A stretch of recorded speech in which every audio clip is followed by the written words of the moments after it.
Hello everyone, क्या हाल चाल है? कैसे हो सभी? होपफुली आप बहुत अच्छे होंगे। दोस्तों, आप सबका ऑडिट का एग्जाम भी बहुत अच्छा गया होगा, बिकॉज अगर आपने वन शॉट सीरीज फॉलो किया होगा और फुल सिलेबस वाला सीरीज जो फॉलो किया होगा ऑडिट का, तो बहुत अच्छा एग्जामिनेशन होगा।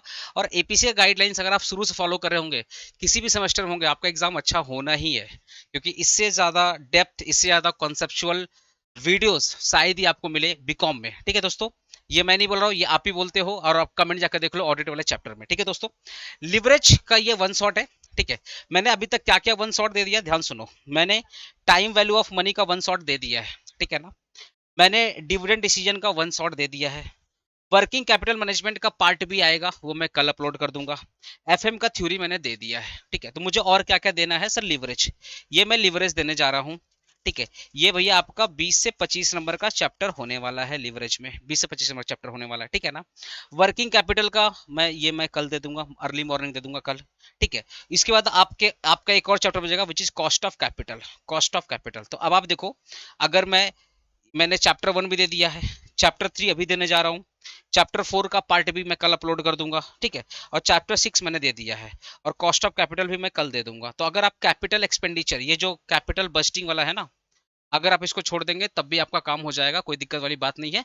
बट हम बोलते हैं कि अगर आप पहले से पढ़े हो तो ये चैप्टर जरूर पढ़ के जाना, अगर आपके रिस्पेक्टेड टीचर पढ़ाए। जैसे मैंने एपीसी में कैपिटल बस्टिंग का करीबन 25 क्वेश्चन करवाया है, 25 क्वेश्चन, और ये one of the important chapter है तुम्हारे सिलेबस में। बट वन शॉर्ट सीरीज वगैरह में आप कैपिटल बस्टिंग नहीं सीख पाएंगे, बहुत बड़ा चैप्टर है। ठीक है, तो पेड कोर्सेज में जो बच्चे एपीसी जुड़े हैं या किसी भी और टीचर का पेड कोर्स लिए हैं, तो आपके जो रिस्पेक्टेड टीचर ने कैपिटल बस्टिंग के क्वेश्चंस करवाए हैं, आप उसको अच्छे से प्रैक्टिस करिएगा। क्योंकि वन शॉट सीरीज के भरोसे आप कैपिटल बस्टिंग ना पढ़िए, बहुत बड़ा हो जाएगा। कैपिटल बस्टिंग का एक क्वेश्चन करने में 45 मिनट लगता है। ठीक है, तो ऑलरेडी अगर मैं एपीसी की बात करूं, तो एपीसी में मैंने इसके 25 क्वेश्चन करवाए, लगभग 2010 से लेकर के 2023 तक के सारे क्वेश्चंस मैंने करवा दिए हैं। ठीक है, बहुत ज्यादा, मतलब बाप रे बाप, हालत खराब हो गई यहाँ पे। ठीक है, तो आपके लिए इंफॉर्मेशन ये था कि कैपिटल बजटिंग को छोड़ करके आप ये 5 चैप्टर करिए, आपका काम हो जाएगा। और बाकी एफएम का थ्योरी पढ़ के जाइएगा भाई, क्योंकि जब आप एफएम का थ्योरी 4 घंटे जब आप एफएम की थ्योरी पढ़ेंगे ना, तो उसमें मैंने कैपिटल बजटिंग का भी पढ़ा दिया है। तो कैपिटल बजटिंग प्रैक्टिकल छोड़ के जाओ, थ्योरी कर लो। तो थ्योरी कहाँ से मिलेगा? यहाँ से मिलेगा। ये जो 4 घंटे का मेरा एफएम का थ्योरी है, तो 2x में देख लो। तो 4 घंटे का एफएम थ्योरी 2x में देख लोगे तो 2 घंटे में हो जाएगा। तो कमेंट बॉक्स में आपको व्हाट्सएप ग्रुप मिला, तो आपको व्हाट्सएप ग्रुप में ज्वाइन होना है। ठीक है, क्यों? क्योंकि टेलीग्राम ग्रुप काम नहीं कर रहा, टेलीग्राम बंद हो चुका, 22 जून तक टेलीग्राम बंद है, तो व्हाट्सएप ग्रुप में ज्वाइन हो जाओ, first of all. Second thing क्या है, एफएम का प्लेलिस्ट मिला, एफएम का प्लेलिस्ट कमेंट बॉक्स में पिन है। उस प्लेलिस्ट में आपको एफएम का थ्योरी, बाकी जो जो वन शॉट मैंने कवर कर दिया, वो सारा का सारा चीज आपको प्लेलिस्ट में वहां पे मिल जाएगा। ठीक है दोस्तों, प्लीज आपको जो मैं रिकमेंडेशन दे रहा हूं, उस रिकमेंडेशन को अच्छे से फॉलो करो, तब जाकर एग्जामिनेशन में अच्छा होगा। याद रखिएगा दोस्तों, मैराथन हो या वन शॉट सीरीज होता है, ये आपका एक रिवीजन होता है, ये आपके कॉन्सेप्चुअल क्लासेस नहीं होते। ठीक है ना। फिर भी मैं लिवरेज में कोशिश करूंगा 2019 से लेकर के 2019 से लेकर के 2025 के सारे क्वेश्चन डिस्कस कर पाऊं। ठीक है दोस्तों, अगर आप 6-7 साल के लेटेस्ट क्वेश्चन करके जाएंगे, तो होपफुली आपका एग्जामिनेशन में जो जो भी क्वेश्चंस मैं करा रहा हूं, उसी टाइप के क्वेश्चंस एग्जाम में आ जाएंगे। ठीक है दोस्तों, चलिए अब अपने लिवरेज स्टार्ट करते हैं। तो एक कमेंट जरूर कीजिएगा प्लीज। ठीक है, लिवरेज क्वेश्चन है, सर लिवरेज का मतलब क्या होता है? देखिए दोस्तों, लिवरेज का मतलब होता है ना रिस्क। लिवरेज का मतलब क्या होता है? रिस्क। अब ये रिस्क कहां से आ रहा है? रिस्क एक्चुअल में दो तरीके से आ रहा है, रिस्क सुको। ठीक है, लिवरेज का मतलब होता है रिस्क। रिस्क कहां से आ रहा है? रिस्क आ रहा है फिक्स कॉस्ट। फिक्स कॉस्ट, हर एक बिजनेस में ना क्या होता है, एक फिक्स कॉस्ट होता ही होता है, आपको पता है, हर एक बिजनेस में फिक्स कॉस्ट होता ही होता है। तो लिवरेज का मतलब होता है रिस्क, और ये रिस्क कहां से आ रहा है? फिक्स कॉस्ट से आ रहा है। ठीक है ना। अब सर ये रिस्क कितने टाइप के? दो टाइप के रिस्क है। एक है आपका, एक्चुअल में 3 टाइप के, 1 और 2 मिला के तीसरा आ गया है। एक है आपका ऑपरेटिंग ऑपरेटिंग रिस्क, जिसको अपने ऑपरेटिंग लिवरेज बोलेंगे, क्योंकि लिवरेज मतलब रिस्क होता है ना, तो ऑपरेटिंग रिस्क बोल दो या ऑपरेटिंग लिवरेज बोल दो। ठीक है, और एक होता है आपका फाइनेंशियल फाइनेंशियल रिस्क बोल दो या फाइनेंशियल लिवरेज बोल दो। और इन दोनों को कंबाइंड कर दोगे तो इससे आ जाएगा कंबाइंड लिवरेज। इससे आ जाएगा क्या? कंबाइंड लिवरेज या कंबाइंड रिस्क। ठीक है, इन दोनों को अगर ऐड कर दोगे, ऐड मतलब मल्टीप्लाई कर दोगे, ठीक है, मतलब इन दोनों को मिला दोगे, इन दोनों को अगर मिला दोगे तो आ जाएगा कंबाइंड लिवरेज। ठीक है, तो सर कहाँ तक समझे, लिवरेज का मतलब होता है रिस्क। सर ये रिस्क कहाँ से आ रहा है, रिस्क आ रहा है फिक्स कॉस्ट से। तो सर कितने टाइप का रिस्क हो सकता है, दो रिस्क हो सकता है, एक होता है कॉपरेटिंग रिस्क, एक होता है ऑपरेटिंग लिवरेज, एक होता है फाइनेंशियल लिवरेज। ऑपरेटिंग और फाइनेंशियल दोनों को मिला देंगे, that is our combined leverage या कंबाइंड रिस्क, ठीक है ना। ये तो अपने थ्योरेटिकल समझ गए। सर थोड़ा सा डिटेल बताओ, चलो मैं आपको थोड़ा सा डिटेल बता रहा हूँ, थोड़ा सा डिटेल बता रहा हूँ दोस्तों, थोड़ा सा डिटेल, ठीक है ना। ये अपना एपीसी है, छोटा सा कोचिंग सेंटर, अभिषेक पांडे क्लासेस, ये छोटा सा एपीसी है, ठीक है। यहाँ पे भाई हर महीने, मैं एक मंथ का बता रहा हूँ, एवरी मंथ मुझे मुझे रेंट देना पड़ता है, एवरी मंथ मुझे रेंट देना पड़ता है, रेंट मुझे पर मंथ देना पड़ता है, रेंट मुझे पर मंथ देना पड़ता है, ठीक है। मुझे इलेक्ट्रिसिटी की बिल, मेरी एवरेज इलेक्ट्रिसिटी की बिल 4-5 हज़ार रुपए तो आई जाती है सेंटर का, ठीक है। एवरेज बता रहा हूँ, गर्मियों में थोड़ा ज्यादा आता है, ठंड में मिला कोई 4-5 हज़ार रुपए का इलेक्ट्रिसिटी का बिल एवरेज आई जाता है, ठीक है। जो स्टाफ की सैलरी है ये भी मुझे पर मंथ देना पड़ता है, जो स्टाफ की सैलरी है ये भी मुझे पर मंथ देना पड़ता है, ठीक है। फोन आ रहा है,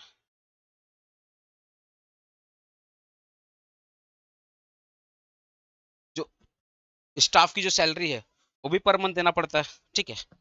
उसके बाद, हाँ बोलो, पेपर अच्छा हुआ ऑडिट का। चलो मैं वन शॉट सीरीज ही कर रहा हूँ, चलो मैं स्पीकर बता रहा हूँ। ठीक है पढ़ाए, सर। अरे पढ़ाए हुआ आया ना भाई सब। हाँ सर, खाली ऑडिट का बेसिक बेसिक क्वेश्चन आया, फिर अच्छा, होटल का ऑडिट करना आया था। तो जो ठीक सजेशन है। दिए थे और मैच हुआ ना। हाँ, वो जो चलो क्वालिफाई आज, है आज उसका। आज यूट्यूब में वन शॉट में ही तुम्हारा सब कुछ कवर करा दे रहे हैं, ठीक है, जिससे अपना समझ में आएगा, चलो बच्चे सब रिस्पॉन्स दे रहे हैं, ठीक है। तो मतलब जो सजेशन मिला तो सब मैच हुआ ना भाई। हाँ हाँ, वो सब मैच हो गया। चलो बहुत बढ़िया। अच्छा सुनो, ये ऐसे वैसे जो पढ़ाए थे ऐसे 200 वो सब आया ना, ऐसे सर, ऐसे ऐसा नहीं आया, ऐसे 200, उसके ऐसे अंदर का का ही तो क्वेश्चन, क्वेश्चन आया। उसके अंदर का हाँ क्वेश्चन पूछेगा। उसका अंदर हाँ, का क्वेश्चन पूछा है। चलो पेपर मतलब अच्छा। ऑडिट के लिए मतलब कौन सा ऑब्जेक्टिव है, कौन सा रूल फॉलो होता है, ये सब ही पूछा। बढ़िया हुआ ना ओवरऑल, हाँ सर। पूरा अटेम्प्ट किया तो। हाँ सर, पूरा चलो ठीक है। ठीक है, मैं एफएम का वही रिकॉर्ड कर रहा हूँ, रात तक अपलोड ठीक करता हूँ, ठीक है। ठीक है सर, बाय। चलो हाँ, बाय बाय। देखा भाई, ऑडिट का अभी एफएम स्टार्ट ही किया था कि ऑडिट का रिस्पांस आ गया। बहुत अच्छा, तुम लोग का एग्जाम अच्छा होता है ना, मतलब सुकून मिलता है भाई। चलो ठीक है, चलो क्या पढ़ रहा था, एपीसी में भाई पर मंथ मुझे रेंट देना है, पर मंथ मुझे इलेक्ट्रिसिटी का बिल पे करना है, पर मंथ मुझे सैलरी पे करना। सर और क्या है, हम लोग का ना अदर एक्सपेंसेस भी होता है भैया, अदर एक्सपेंसेस, ठीक है। अदर एक्सपेंसेस, कभी कोई गार्जियन आ गया, उनके लिए कुछ खर्च करना पड़ता है भाई, गार्जियन आया तो चाय पानी कुछ तो करना पड़ता है, आते हैं लंबे लंबे बात करते हैं। कभी कोई गेस्ट आता है हम लोग से मिलने के लिए, उनके लिए कुछ खर्चा है। तो हर मंथ हमारा अदर एक्सपेंसेस है, तो हमारा अदर एक्सपेंसेस हो जाता है, ठीक है ना। अदर एक्सपेंसेस हो जाता है, ठीक है भाई, ओके। तो यहाँ पे कुछ ना कुछ खर्च हो जाते हैं, प्लस भाई स्टाफ है, थोड़ा बहुत उनको भी खिलाना पड़ता है, ठीक है, सैलरी के अलावा। तो ये मेरा क्या फिक्स एक्सपेंसेस है, ये सारे के सारे जो मैंने खर्चा बताया, ये सारे सारे मेरे क्या फिक्स्ड है, ठीक है। तो अब आप बताओ, मैं अपना सेंटर को कंटिन्यू रखना चाहता हूं, तो मुझे every month rent, electricity, salary, other expenses ये सब मेंटेन करने पड़ेंगे, तब जाकर मैं सेंटर को कंटिन्यू मेंटेन कर पाऊंगा, कंटिन्यू चला पाऊंगा, ठीक है ना। तो ये सबसे बड़ा रिस्क मेरा यही है कि हर मंथ मुझे रेंट देना है, हर मंथ मुझे सैलरी देना है, हर मंथ मुझे इलेक्ट्रिसिटी का बिल देना है, ठीक है। अगर कोई एपीसी में आया होगा, देखा होगा भाई, हम लोग ठीक ठाक व्यवस्था रखे हुए हैं, 2-3-4 एम्प्लॉय भी हैं, उनको भी हर मंथ पेमेंट जाता है। तो ये मेरा हर मंथ का खर्चा है, ये मेरा हर मंथ का फिक्स्ड खर्चा है। तो मुझे एनी हाउ ये सब बियर करना ही पड़ेगा अपना सेंटर को चलाने के लिए। तो ये जो रिस्क आ रहा है, ये जो मेरा रिस्क आ रहा है, जो मेरा फिक्स खर्चा है ना, रेंट मुझे देना, इलेक्ट्रिसिटी देना है, सैलरी, अदर एक्सपेंस, ये मेरा मोटा मोटा फिक्स है। तो मुझे एवरी मंथ ये रिस्क बियर ही करना पड़ेगा, एवरी मंथ मुझे ये खर्चा करना ही पड़ेगा, तब जाकर मैं अपना बिजनेस चला पाऊंगा, ठीक है। ये मेरा फिक्स्ड एक्सपेंसेस है, ये मेरा फिक्स्ड बेसिकली बोल सकते हैं, मेरा फिक्स कॉस्ट है। तो फिक्स कॉस्ट से जो रिस्क आता है ना, उसको बोलते हैं ऑपरेटिंग लिवरेज। फिक्स कॉस्ट से जो रिस्क आ रहा है, फिक्स कॉस्ट से जो रिस्क आ रहा है उसको अपने क्या बोलेंगे, ऑपरेटिंग लिवरेज। ये हमारा कौन सा लिवरेज है, ऑपरेटिंग लिवरेज। तो ऑपरेटिंग लिवरेज कहां से आता है सर, फिक्स कॉस्ट से आता है। ऑपरेटिंग लिवरेज आता है फिक्स कॉस्ट, ठीक है ना, ठीक है। अब बात करते हैं फाइनेंशियल रिस्क। तो मान लेते हैं एपीसी को चलाने के लिए, ध्यान सुना, एपीसी को चलाने के लिए, एपीसी जब मैं स्टार्ट किया था, एपीसी जब मैं स्टार्ट किया था, तो मान लेते हैं मैंने बैंक से लोन लिया था, मैंने बैंक से लोन लिया था, ठीक है, सपोज 10 लाख रुपए का मैंने लोन लिया था बैंक से। ठीक है, अब इस 10 लाख पे मान लो मुझे 10% का मुझे इंटरेस्ट देना पड़ता है साल भर में। तो 10 लाख का 10% कितना होता है भाई? 1 लाख रुपया। 10 लाख का 10% कितना होता है? 1 लाख रुपया। ठीक है, तो मुझे 1 लाख रुपया का इंटरेस्ट भरना पड़ता है, मतलब ईएमआई भरना पड़ता है। ठीक है, तो ये भी तो मेरा फिक्स हो गया। पर ये मेरा कौन सा रिस्क कराएगा? फाइनेंशियल लिवरेज कराएगा, ये मेरा फाइनेंशियल रिस्क कराएगा। ये मेरा क्योंकि मैंने बैंक से फाइनेंस करवाया था सेंटर को चालू करने के लिए। तो मुझे हर मंथ मुझे फिक्स कॉस्ट बियर करना है। ठीक है, और अगर इस 1 लाख रुपए को 12 से डिवाइड कर दोगे तो पर मंथ की ईएमआई निकल जाएगी। तो पर मंथ मुझे ईएमआई भी पे करना है। तो दो टाइप का रिस्क ऑलवेज मेरे सेंटर में रहता है। एक है फिक्स कॉस्ट का रिस्क और एक है मेरा इंटरेस्ट वाला, जो मैं हर महीने बैंक को पे करता हूँ। ठीक है, तो मुझे एटलीस्ट इतना अर्न करना ही पड़ेगा। मुझे अपना अगर सेंटर कंटिन्यू करना है, मुझे अगर अपना सेंटर चलाना है, आप लोग को सर्विसेज देना है, आप लोग के सामने मैं आकर के अच्छे से पढ़ा पाऊं। ठीक है, तो मुझे एटलीस्ट इतना अर्न करना ही पड़ेगा जिससे मेरा हर महीने का rent, electricity, salary, other expenses ये निकल जाए। साथ ही साथ मेरा जो फाइनेंशियल लिवरेज है, मेरा जो हर महीने का जो ईएमआईज है, ठीक है, वो भी मेरा हर महीने का ईएमआई निकल जाए। एटलीस्ट मुझे अर्न तो करना पड़ेगा। ठीक है, इतना मुझे अर्न तो करना पड़ेगा। तो मेरे बिजनेस में दो टाइप का रिस्क है। एक है मेरा ऑपरेटिंग रिस्क, जो कि मेरा फिक्स कॉस्ट से आ रहा है, और एक है मेरा फाइनेंशियल लिवरेज, जो कि मेरा बैंक से, जो बैंक को मुझे हर मंथ ईएमआई देना, वो भी तो मेरा रिस्क है। तो मुझे एटलीस्ट इतना पैसा तो कमाना ही पड़ेगा जिससे मैं बैंक लोन दे पाऊं और अपना हर महीने का जो खर्चा, जो फिक्स खर्चा, वो भी मैं दे पाऊं। ठीक है, तो इस जो बैंक वाला रिस्क है, जो बैंक वाला, ठीक है, वो जो रिस्क है, अब बैंक भी हो सकता है, डिबेंचर भी हो सकता है, बॉन्ड भी हो सकता है। ठीक है ना, सिंपल सा। बैंक भी हो सकता है, डिबेंचर भी हो सकता है, बॉन्ड भी हो सकता है। तो ये जो रिस्क है इसको बोलते हैं फाइनेंशियल रिस्क। ये वाला जो रिस्क है इसको बोलते हैं ऑपरेटिंग लिवरेज। ठीक है, कोई दिक्कत नहीं सर। इन दोनों को मिला दोगे ना, that is our combined leverage. That is our combined leverage. ठीक है, तो होपफुली मैंने आपको समझा दिया, दो टाइप के रिस्क होते हैं। ठीक है, दो टाइप के रिस्क होते हैं। ठीक है, अब चलो मैं तुमको फॉर्मूला की बात करूं। तो फॉर्मूला के लिए हम लोग सबसे पहले इनकम स्टेटमेंट बनाएंगे। क्या बनाएंगे? Income statement. फॉर्मूला के लिए सबसे पहले हम लोग बनाएंगे इनकम स्टेटमेंट। ठीक है, इनकम स्टेटमेंट बनाएंगे फॉर्मूला के लिए। ठीक है, अच्छा, इनकम स्टेटमेंट। सर वो इनकम स्टेटमेंट कैसे बनेगा? देखो ध्यान से। सबसे पहले मेरा क्या होगा? सेल। सेल, ये सेल से मैं अपना वेरिएबल कॉस्ट वो हटा दूंगा। ठीक है, तो सेल से अगर मैं वेरिएबल कॉस्ट हटा दिया तो आया कंट्रीब्यूशन। क्या आएगा? कंट्रीब्यूशन। सेल से मैं अपना वेरिएबल कॉस्ट हटा दूंगा तो आएगा कंट्रीब्यूशन। कंट्रीब्यूशन को अपने क्या बोलते हैं? सी। अब इस कंट्रीब्यूशन से मैं अपना फिक्स कॉस्ट को हटा दूंगा। ये जो कंट्रीब्यूशन, इससे मैं अगर अपना फिक्स कॉस्ट को हटा दूंगा, ठीक है, तो आएगा मेरा EBIT, earning before interest and tax. EBIT, earning before interest and tax. ठीक है ना, earning before interest and tax, EBIT. अब देखना यहाँ पे क्या है, ईबीआईटी, ध्यान सुनना, ईबीआईटी ना, क्या बोला? Earning before interest and tax. तो सबसे पहले क्या हटाएंगे? इंटरेस्ट हटाएंगे, उसके बाद टैक्स हटाएंगे। सबसे पहले क्या हटाएंगे? इंटरेस्ट, उसके बाद क्या हटाएंगे? टैक्स। ठीक है, तो पहले इंटरेस्ट हटाएंगे, उसके बाद हम लोग टैक्स हटाएंगे। ठीक है, ठीक है, हाँ सर ठीक है। तो सबसे पहले इंटरेस्ट हटाएंगे, इंटरेस्ट हटाएंगे। तो जैसे ही हमने इंटरेस्ट हटा दिया तो क्या आएगा? इंटरेस्ट तो चला गया, तो होगा ईबीटी, अर्निंग बिफोर टैक्स। अब हम लोग टैक्स हटाएंगे, जैसे हम लोगों ने टैक्स हटाया तो आएगा earning after tax, EAT, earning after tax. ठीक है, अब ये ईएटी है। ईएटी से आपको पता है ये अर्निंग आफ्टर टैक्स मतलब प्रॉफिट। अर्निंग आफ्टर टैक्स का मतलब क्या हो गया? Profit after tax. Earning after tax का मतलब क्या होगा? Profit after tax. अब प्रॉफिट में से सबसे पहले क्या देते हैं? डिविडेंड। जो कंपनी प्रॉफिट कमा रही है, जो बिजनेस प्रॉफिट कमा रही है, उसमें सबसे पहले क्या देगा? डिविडेंड। और आपको पता है डिविडेंड दो टाइप का होता है, एक होता है इक्विटी डिविडेंड, एक होता है प्रेफरेंशियल डिविडेंड। और आपको ये भी पता है सबसे पहले हम लोग क्या देते हैं? प्रेफरेंशियल डिविडेंड देते हैं। नाम ही प्रेफरेंस, भैया हमको सबसे पहले प्रेफरेंस मिलेगा। तो हम लोग जो भी प्रॉफिट कमाए उसमें से सबसे पहले क्या हटा देंगे? प्रेफरेंस डिविडेंड, प्रेफरेंशियल डिविडेंड हटा देंगे। क्या हटा देंगे? प्रेफरेंशियल डिविडेंड हटा देंगे। ठीक है, तो जैसे ही प्रेफरेंशियल डिविडेंड हटा दिए, ठीक है, तो अब जो भी अर्निंग आया है इसी को अपने बोलते हैं office, earning available for equity share holder. इसको क्या बोलते हैं? ऑफिस बोलते हैं। इसको ऑफिस बोलते हैं दोस्तों, इसको ऑफिस बोलते हैं। क्या बोलते हैं? Earning, earning available for equity share holder, मतलब जो भी प्रॉफिट बचा है वो इक्विटी शेयर होल्डर से बिलोंग करता है। ठीक है, इस जो भी शेयर होल्डर होता है इक्विटी शेयर होल्डर, सॉरी, जो भी प्रॉफिट बचा है वो किससे बिलोंग करता है, इक्विटी शेयर होल्डर को। और इसी ऑफिस को डिवाइड कर देंगे नंबर ऑफ शेयर से, इसी ऑफिस को डिवाइड कर देंगे नंबर ऑफ शेयर्स। कौन सा शेयर, इक्विटी वाला। इसी ऑफिस को डिवाइड कर देंगे नंबर ऑफ शेयर, कौन सा शेयर, इक्विटी वाला। तो सर हमें क्या मिल जाएगा, ऑफिस मिल जाएगा, ईपीएस मिल जाएगा, अर्निंग पर शेयर मिल जाएगा, ईपीएस मिल जाएगा।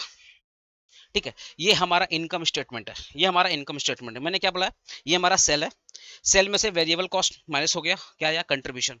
कंट्रीब्यूशन से मैंने फिक्स को हटा दिया, क्या आया, ईबीआईटी। ईबीआईटी से मैंने इंटरेस्ट को हटा दिया, क्या आया, ईबीटी। टैक्स हटा दिया, आया earning after tax. Earning after tax मतलब प्रॉफिट। अब उस प्रॉफिट में से क्या देंगे, डिविडेंड। सबसे पहले डिविडेंड किसको देते हैं, प्रेफरेंशियल डिविडेंड। तो जैसे हमने प्रेफरेंशियल डिविडेंड दे दिया, जैसे आपने प्रेफरेंशियल डिविडेंड दे दिया, तो क्या बचेगा, ऑफिस। ऑफिस मतलब earning available for equity share holder. अब earning available for equity share holder को डिवाइड कर दो नंबर ऑफ शेयर से, जो भी अर्निंग आया ना उसको डिवाइड कर दो नंबर ऑफ शेयर से, क्या हो गया, ईपीएस, अर्निंग पर शेयर। यहां तक क्लियर है दोस्तों, यहां तक क्लियर है, अरे बोलो ना, यहां तक क्लियर है ना, हाँ सर क्लियर है।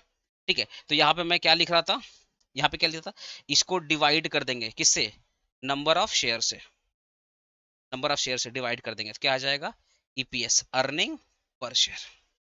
ठीक है ना, क्लियर है, हाँ सर क्लियर है, यहाँ तक क्लियर है ना, क्लियर है भाई, हाँ तक क्लियर है।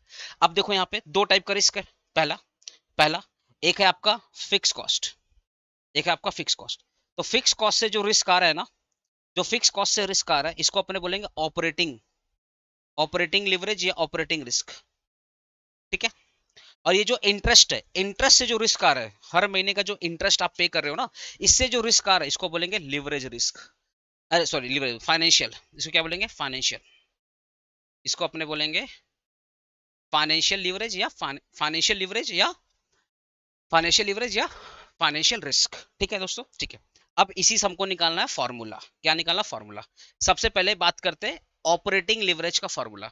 इस ऑपरेटिंग को ना अपने बोलते हैं डॉल, डॉल, DOL, क्या बोलते हैं, डॉल। ठीक है, क्या बोलते हैं भाई, डॉल, DOL। ये जो ऑपरेटिंग लिवरेज है ना, इसी को अपने बोलते हैं डॉल। डॉल मतलब degree of operating list, degree of operating leverage. ये जो ऑपरेटिंग लिवरेज है ना, इसको अपने बोलते हैं doll, degree of operating leverage. Degree का मतलब परसेंटेज ऑफ रिस्क, कितना परसेंट का रिस्क है, फिक्स कॉस्ट में कितना परसेंट का रिस्क है, इसको बोलता है डॉल। डिग्री मतलब परसेंट, तो percentage of fix cost risk, उसको बोलते हैं doll, degree of operating leverage. एक हो गया फाइनेंशियल, इसको अपने बोलते हैं DFL, DFL, degree of financial leverage, degree of financial leverage, कि भैया जो आपका फाइनेंशियल लिवरेज है उसमें कितना परसेंट का रिस्क है, इसको बोलेंगे डॉल। तो सबसे पहले अगर मैं डॉल का फॉर्मूला लिखूं, अगर मैं फॉर्मूला लिखूं, तीन फॉर्मूला लिखूंगा। ठीक है, डॉल, ठीक है, तो ये हो गया डॉल, ये हो गया DFL, और ये हो गया DSL।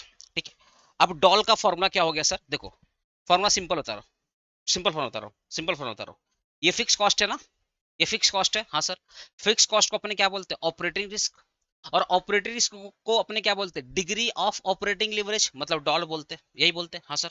तो फिक्स कॉस्ट को ऊपर में जो है वो ऊपर कर दो, और उसके नीचे में जो है उसको नीचे में कर दो। तो फॉर्मूला क्या बन गया, कंट्रीब्यूशन डिवाइडेड बाई ईबीआईटी।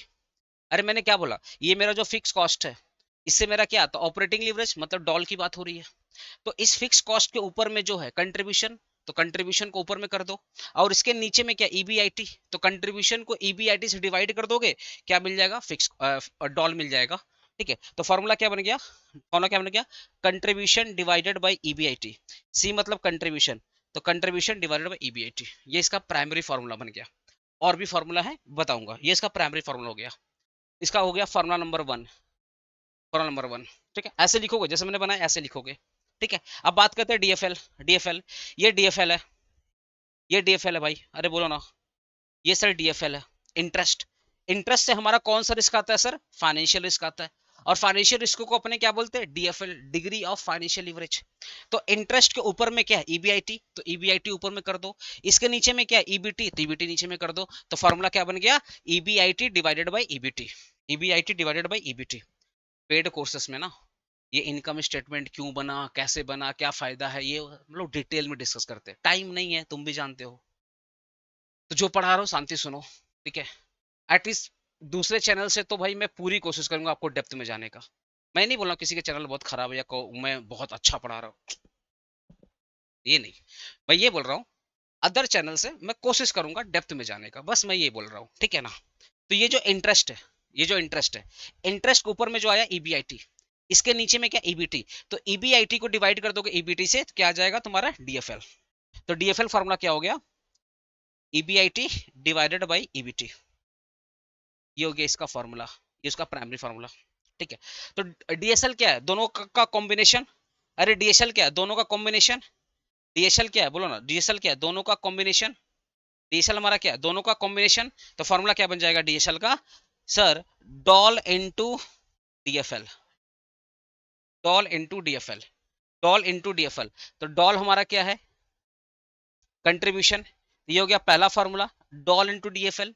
अगर मैं फार्मूला को लिख करके तोड़ूं तो एक और फार्मूला आ जाएगा, तो contribution divided by EBIT into EBIT divided by EBT, ठीक है। तो डॉल के नीचे डॉल का फॉर्मूला, डीएफएल नीचे डीएफएल फॉर्मूला।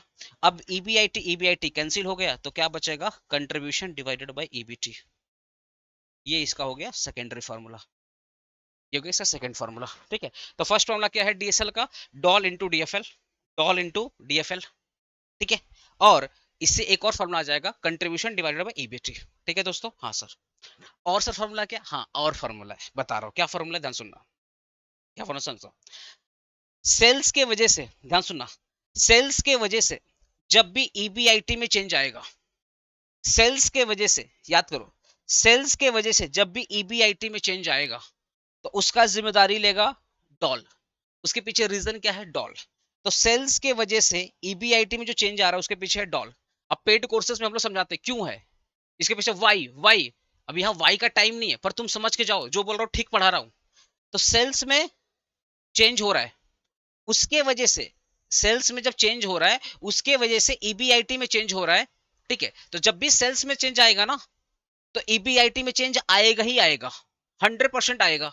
तो सेल्स के वजह से जब भी ईबीआईटी में चेंज आएगा, सेल्स के वजह से जब भी ईबीआईटी में चेंज आएगा, उसके पीछे का रिस्पॉन्सिबल कौन है, डॉल। तो एक और फॉर्मूला हो गया इसका, एक और फॉर्मूला हो गया, क्या फॉर्मूला बन गया सर, एक और फॉर्मूला बन गया, ठीक है। मैं पहले यहाँ पे लिख के दिखा रहा हूँ, यहाँ पे मैं तुमको लिख के दिखा रहा हूँ, यहाँ पे लिख रहा हूँ अदर फॉर्मूला। ये जो हमारा अदर फॉर्मूला है वो कैसे क्रिएट हुआ, मैं ये समझा रहा हूँ तुमको। देखो पहला ध्यान सुनिएगा, ये जो सेल है ना, सेल के वजह से ईबीआईटी में चेंज आएगा, ठीक है। तो इसी के वजह से एक फॉर्मूला आया है, क्या फॉर्मूला आया है, ठीक है। किसके वजह से चेंज आया है, बोलो ना, किसके वजह से चेंज आया है, सेल्स के वजह से चेंज आया है।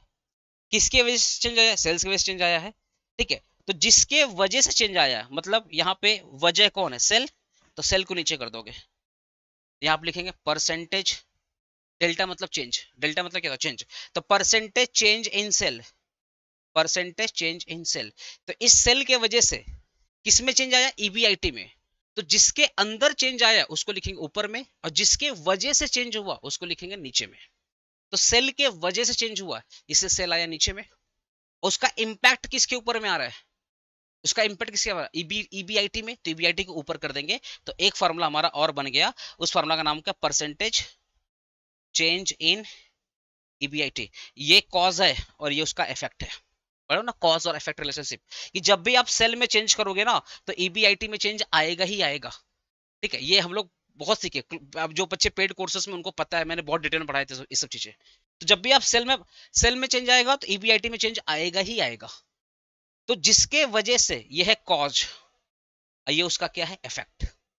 तो कॉज ऑलवेज होता है ये आपका डिनोमिनेटर, और इफेक्ट क्या होता है आपका न्यूमरेटर, ठीक है। इसलिए फॉर्मूला क्या बन गया, percentage change in EBIT divided percentage change in sale. तो ये फॉर्मूला किसका बन गया, डॉल का। ये फॉर्मूला किसका बन गया भाई, डॉल का, क्योंकि क्योंकि जब भी सेल की वजह से चेंज होता है ईबीआईटी में तो जिम्मेदारी कौन लेता है, डॉल लेता है, ठीक है। इसके पीछे रीजन किसका है, डॉल का। दूसरा समझो, जो समझो, अब इस ईबीआईटी की वजह से ध्यान सुनना, इस ईबीआईटी की वजह से अगर ईपीएस में चेंज आ रहा है, मेरा लेजर लाइट को ध्यान सुनना, इस ईबीआईटी की वजह से अगर मेरा ईपीएस में चेंज आ रहा है तो इसके पीछे भैया किसका जिम्मेदारी है, डीएफएल का जिम्मेदारी है। तो ईबीआईटी में जब भी चेंज आएगा, जब भी ईबीआईटी में चेंज आएगा तो भैया ईपीएस में चेंज आएगा ही आएगा। सर करके दिखाओ ना भाई, टाइम नहीं है, प्लीज समझो ना, मैं जो पढ़ा रहा हूँ ठीक पढ़ा रहा हूँ, झूठ नहीं पढ़ा रहा हूँ। पेड वाले कोर्सेज मेरा बात को एग्री कर रहे हो, बाकी आप कहीं भी पढ़े होंगे किसी भी टीचर से, वो भी आपको यही पढ़ाए होंगे, और नहीं पढ़ाएंगे तो पढ़ ले, पढ़ा तो रहा हूँ, समझे मेरा बात। तो ईबीआईटी में जब भी चेंज आएगा तो उसके वजह से आपके ईपीएस में चेंज आएगा। तो ईबीआईटी क्या हो गया, कॉज, तो कॉज को लिखेंगे नीचे, और किसके अंदर चेंज आया, ईपीएस, तो ईपीएस क्या, उसका इफेक्ट, तो इफेक्ट लिखेंगे ऊपर में। तो नया फॉर्मूला क्या बन गया, नया फॉर्मूला क्या बन गया सर, ये वाला, ये वाला, कि सर ईबीआईटी में जब भी चेंज आएगा, ठीक है, ईबीआईटी में जब भी चेंज आएगा तो सर ईपीएस में भी चेंज आएगा ही आएगा, आएगा आएगा। तो फॉर्मूला क्या बन जाएगा, percentage change in EPS, percentage change in EPS divided by percentage change in EBIT, ठीक है। ईबीआईटी की वजह से ईबीएस चेंज आ रहा है, इसलिए ईबीआईटी नीचे, जिसके अंदर आ रहा है चेंज उसको लिखेंगे ऊपर, ठीक है। एक हो गया तुम्हारा, एक हो गया तुम्हारा कंबाइंड, ठीक है। तो अच्छा, इसके पीछे जिम्मेदारी कौन ले रहा है सर, डीएफएल, ये डीएफएल का दूसरा फार्मूला हो गया, ये डीएफएल का दूसरा फार्मूला हो गया, ठीक है। अब सुनिएगा ध्यान से, सेल के वजह से ईबीआईटी, यहां देखो यहां देखो यहां देखो, सेल के वजह से ईबीआईटी तो डॉल, ईबीआईटी की वजह से ईपीएस डीएफएल, तो दोनों को मिला दोगे तो क्या हो गया, डीएसएल। देखो ना देखो ना देखो ना, यहां से लेकर के यहां तक क्या है, डॉल, फिर यहां से लेकर के यहां तक क्या है, डीएफएल, इन दोनों को मर्ज कर दोगे तो क्या आएगा, DCL, degree of combined leverage, DCL degree of combined leverage. इसका मतलब डॉल कहां से स्टार्ट हुआ था सर, सेल से स्टार्ट हुआ था। डीएफएल कहां पे एंड हुआ था सर, ईपीएस में एंड हुआ था। तो सेल से लेकर के ईपीएस में जो चेंज आया, सेल से लेकर के ईपीएस में जो चेंज आया, that is called DCL, degree of combined leverage, degree of combined leverage. समझ गए, समझ गए, हाँ सर समझ गए। तो सेल के वजह से, सेल के वजह से अगर ईपीएस में चेंज आ रहा है तो फॉर्मूला क्या बनेगा, percentage change in EPS, EPS में चेंज आ रहा है ना, तो जिसके अंदर चेंज आएगा ऊपर में, जिसके वजह से चेंज आया वो नीचे में, तो वजह कौन है सर, सेल है, तो परसेंटेज चेंज इन सेल। तो सर इसको अपने क्या बोलेंगे, डीसीएल, डीसीएल। एक बार और पढ़ा दे क्या, एक बार और, एक बार और, उन बच्चों के लिए जिनको समझ में नहीं आया, ठीक है, प्लीज प्लीज प्लीज उनके लिए, समझ रहा। देखो ना, सेल्स के वजह से ईबीआईटी, जिम्मेदारी कौन लिया, डॉल, ईबीआईटी की वजह से ईपीएस, जिम्मेदारी कौन लिया, डीएफएल, डीएफएल। तो भैया इन दोनों को मिला देंगे तो क्या आएगा, डीसीएल। तो डॉल स्टार्ट कहां से हुआ था, सेल से, डीएफएल खत्म कहां हुआ था, ईपीएस में, डीएफएल खत्म कहां हुआ था, ईपीएस में, याद करो ईपीएस में। तो सेल से लेकर के ईपीएस तक जो भी चेंज आएगा, मतलब सेल में जब भी चेंज आएगा तो आपके ईपीएस में चेंज आएगा। और भाई अगर प्रैक्टिकली समझना है, तुम बताओ ना, अगर मेरा सेल्स बढ़ेगा तो मेरा अर्निंग पर शेयर नहीं बढ़ेगा। मेरे पास अगर number of student, number of student ज्यादा एनरोलमेंट लेंगे, ज्यादा एडमिशन लेंगे, तो मैं, मेरा जो प्रॉफिट है, मेरा जो अर्निंग है वो तो बढ़ेगा नहीं बढ़ेगा, बढ़ेगा सर, बढ़ेगा सर। तो जब भी सेल्स में चेंज आएगा ना तो आपके अर्निंग में भी चेंज आएगा, इसी को बोलते हैं डीसीएल। क्या बोलते हैं, डीसीएल। ये हो गया डीसीएल का सेकंड फार्मूला। तो प्राइमरी फार्मूला क्या था डॉल का, कंट्रीब्यूशन डिवाइडेड बाय ईबीआईटी। दूसरा क्या था, डीफीएल, डीएफएल, डीफीएल का फॉर्मूला क्या था, EBIT divided by EBT. DCL formula क्या था, डॉल इनटू डीएफएल कर दो, और नहीं तो इसको फॉर्मूला पुट करके एक और आ गया, कंट्रीब्यूशन डिवाइडेड बाय ईबीटी। और आपको एक और फॉर्मूला मैंने यहाँ पे और सिखा दिया सर। और फॉर्मूला है क्या, हाँ भाई और फॉर्मूला है, और फॉर्मूला है, डॉल का एक और फॉर्मूला है, डॉल का एक और फॉर्मूला है सर। क्या फॉर्मूला, कभी कभी ना, कभी कभी आपको मार्जिन ऑफ सेफ्टी देता है, एमओएस, मार्जिन ऑफ सेफ्टी। तो doll is the reciprocal of margin of safety, doll is the reciprocal of margin of safety. मतलब क्या है, सुन ध्यान से, डॉल और मार्जिन, डॉल और ये एमओएस, एमओएस मतलब मार्जिन ऑफ सेफ्टी। तो अगर डॉल ज्यादा है तो मार्जिन ऑफ सेफ्टी कम होगा, कैसे, डॉल ज्यादा है इसका मतलब क्या है, मेरा फिक्स कॉस्ट ज्यादा है। तो जब मेरा फिक्स कॉस्ट ज्यादा होगा तो भैया मेरा प्रॉफिट तो कम होगा ना। अगर मेरा फिक्स कॉस्ट ज्यादा होगा तो मेरा प्रॉफिट तो कम होगा। मार्जिन ऑफ सेफ्टी मतलब प्रॉफिट की बात हो रही है, ठीक है। तो अब आप बताओ ना, अगर मेरा डॉल ज्यादा है इसका मतलब मेरा फिक्स कॉस्ट ज्यादा है, मेरा फिक्स कॉस्ट से रिस्क ज्यादा है, तो फिक्स कॉस्ट बहुत ज्यादा है। और फिक्स कॉस्ट अगर बहुत ज्यादा है, फिक्स कॉस्ट अगर बहुत ज्यादा तो मेरा प्रॉफिट भी तो कम होगा। उल्टा देख लो, अगर मेरा डॉल कम है तो सर मेरा फिक्स कॉस्ट कम है, तो जब मेरा फिक्स कॉस्ट कम होगा तो मेरा प्रॉफिट भी क्या होगा, ज्यादा होगा। इसीलिए डॉल जब कम होगा तो प्रॉफिट क्या होगा, ज्यादा होगा। इस केस में एमओएस क्या होगा, ज्यादा होगा। इसीलिए बोला गया डॉल और एमओएस के बीच में अपोजिट रिलेशन है, और अपोजिट रिलेशन को अपने क्या बोलते हैं, रेसिप्रोकल। तो फॉर्मूला क्या बन गया, डॉल इक्वल टू 1/एमओएस, डॉल इक्वल टू 1/एमओएस। ठीक है सर, हाँ सर ठीक है। और कोई दिक्कत, हाँ सर एक और दिक्कत है, एक और फॉर्मूला है।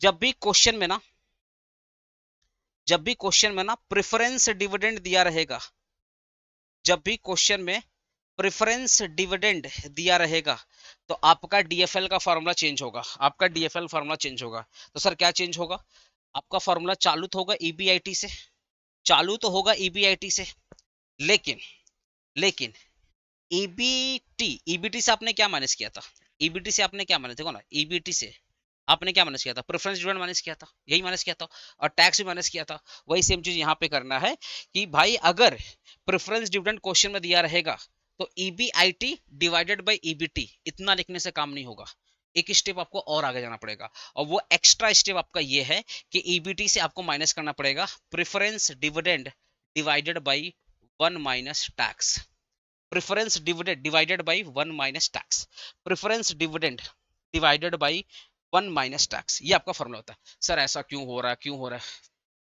माफ कीजिएगा, पेड कोर्सेज वगैरह में हम लोग बहुत डिटेल पढ़ाते हैं भाई, मैं बार बार बोल रहा हूँ, रीजन नहीं बता सकता, टाइम नहीं है, नहीं तो लंबा वीडियो बनेगा, फिर आप बोलोगे बहुत डिटेल पढ़ाता है यार, फालतू पढ़ा रहा है, इतना डिटेल कौन पढ़ेगा एग्जाम टाइम पे। बस आप ये समझिए कि अगर प्रेफरेंस डिविडेंड है, अगर प्रेफरेंस डिविडेंड क्वेश्चन में दिया रहेगा तो उस केस में डीएफएल फार्मूला क्या यूज करेंगे, EBIT divided by EBT minus preference dividend divided by 1 minus tax. इसके पीछे रीजन वगैरह हम लोग पढ़ाए हैं पेड कोर्सेज में, आपको बस ये अभी समझना है, ठीक है दोस्तों, ठीक है।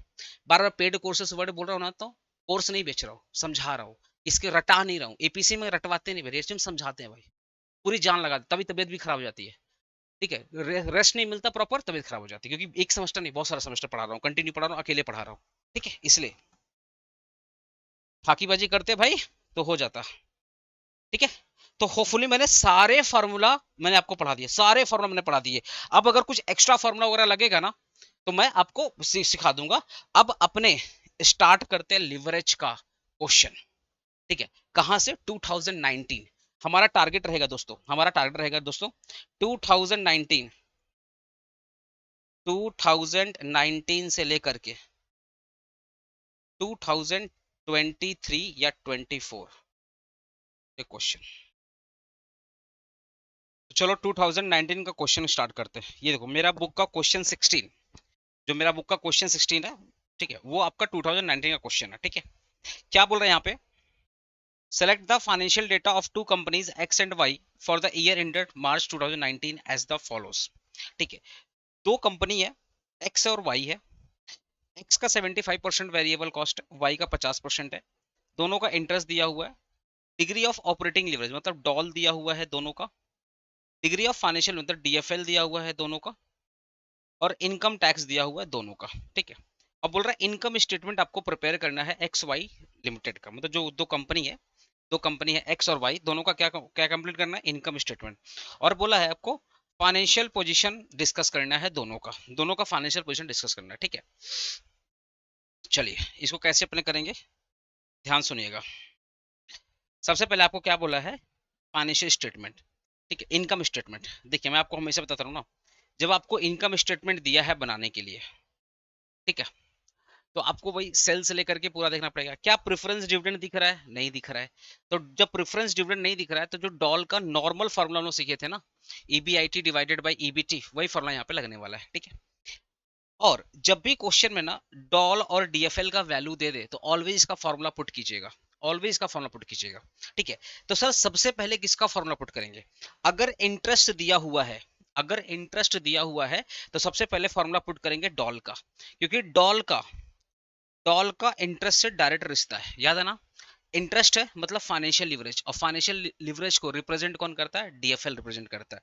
दैट इज वाई अगर डीएफएल दिया हुआ है और इंटरेस्ट दिया हुआ है तो सबसे पहले आप डीएफएल का फॉर्मूला यूज करेंगे।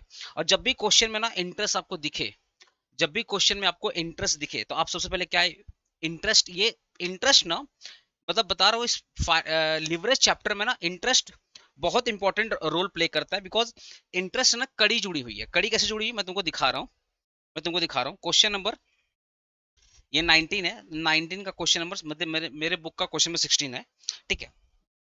बोला इनकम स्टेटमेंट बनाने के लिए, तो ये है सेल्स, तो कैसे अपने बनाएंगे, लिखेंगे income statement, income statement for the year and 2019, वो लिख लीजिएगा आप लोग, ठीक है। फिर यहाँ पे ये आएगा, ठीक है। फिर बोला है पर्टिकुलर, फिर यहाँ पे निकालेंगे अमाउंट, तो ये है सेल, सेल में से लेस करेंगे वेरिएबल कॉस्ट, आएगा कंट्रीब्यूशन। एग्जाम में पूरा लिखिएगा, वीसी मत लिखिएगा, पूरा लिखिएगा वेरिएबल कॉस्ट कंट्रीब्यूशन, कंट्रीब्यूशन से माइनस करेंगे फिक्स कॉस्ट, आएगा ईबीआईटी, ईबीआईटी से माइनस करेंगे इंटरेस्ट, सर क्या आएगा ईबीटी, ईबीटी से क्या माइनस करेंगे टैक्स, तो क्या आएगा अर्निंग आफ्टर टैक्स। डिविडेंड नहीं बोला है, डिविडेंड नहीं बोला है तो यहीं पे आके रुक जाएंगे, डिविडेंड बोला ही नहीं है, यहीं पे आके रुक जाएंगे, ठीक है। अर्निंग आफ्टर टैक्स, जब डिविडेंड नहीं होगा तो अर्निंग आफ्टर टैक्स से ही हमारा क्या होता है, ऑफिस होता है, earning available for equity share holder, ठीक है। अगर डिविडेंड नहीं दिया रहता है तो जो मेरा अर्निंग आफ्टर टैक्स होता है, ईएटी होता है, वही मेरा क्या होता है, ऑफिस होता है। मतलब जो भी अर्निंग आफ्टर टैक्स बचा वो इक्विटी शेयर होल्डर से बिलोंग करता है। और इस एक्स वाई कंपनी में, ये जो एक्स वाई कंपनी है, ठीक है, अच्छा इसमें दो कंपनी था ना, X and Y, sorry sorry sorry, ये अमाउंट ये हो गया एक्स और ये हो गया वाई, ठीक है, दो कंपनी है एक्स और वाई, ठीक है। तो ये हो गया एक्स और वाई, दो कॉलम बना दिया। तो डिविडेंड नहीं दिया हुआ तो मान के चलेंगे एक्स और वाई में डिविडेंड प्रेफरेंस शेयर होल्डर थे ही नहीं, ठीक है। तो जो भी अर्निंग आफ्टर टैक्स है वही एक्स और वाई का क्या हो जाएगा, ऑफिस हो जाएगा, earning available for equity share holder, ठीक है। अब एक चीज मुझे बताओ, क्वेश्चन में इंटरेस्ट दिया हुआ है, क्वेश्चन में देखो इंटरेस्ट दिया हुआ है, देखो यहाँ पे क्वेश्चन में इंटरेस्ट दिया हुआ है एक्स का, मैं एक्स का सॉल्व कर रहा हूँ पहले, फिर अपने वाई का सॉल्व करेंगे। तो एक्स का इंटरेस्ट यहाँ पे दिया हुआ है, तो एक्स का इंटरेस्ट कितना है भाई, 300 रुपया। तो अगर मेरा इंटरेस्ट यहाँ पे दिया हुआ है 300 रुपया, ठीक है, तो सर ईबीआईटी को मैं मान लूंगा एक्स। अगर मैं ईबीआईटी को एक्स मान लिया, ध्यान सुनना, अगर मैं ईबीआईटी को एक्स मान लिया और इंटरेस्ट मेरा दिया हुआ 300, तो एक्स माइनस 300 मेरा क्या हो जाएगा, ईबीटी हो जाएगा। अगर मैं इंटरेस्ट को एक्स मान, इंटरेस्ट को अगर इंटरेस्ट दिया हुआ मान लो 300 रुपया, तो ईबीआईटी को मैंने क्या मान लिया, एक्स मान लिया। तो एक्स ईबीआईटी माइनस इंटरेस्ट, देखो ना ईबीआईटी से इंटरेस्ट माइनस करेंगे ईबीटी आएगा ना, तो ईबीआईटी को एक्स मान लिया, इंटरेस्ट है 300, तो एक्स में से अगर 300 हटा देंगे तो मेरा क्या आ जाएगा, ईबीटी आ जाएगा ना। तो यही चीज यहाँ पे मानेंगे, यही चीज यहाँ पे मानेंगे, ठीक है। चार्ज लगा दूं,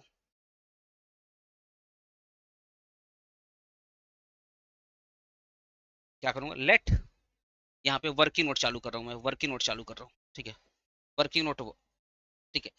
ये मैं इधर वर्किंग नोट को दो पार्ट करेंगे, मैं एक्स का पहले सॉल्व करूंगा फिर अपने वाई का सॉल्व करेंगे, ठीक है। पहले मैं एक्स का सॉल्व करूंगा, ठीक है, फिर अपने वाई का। लेट द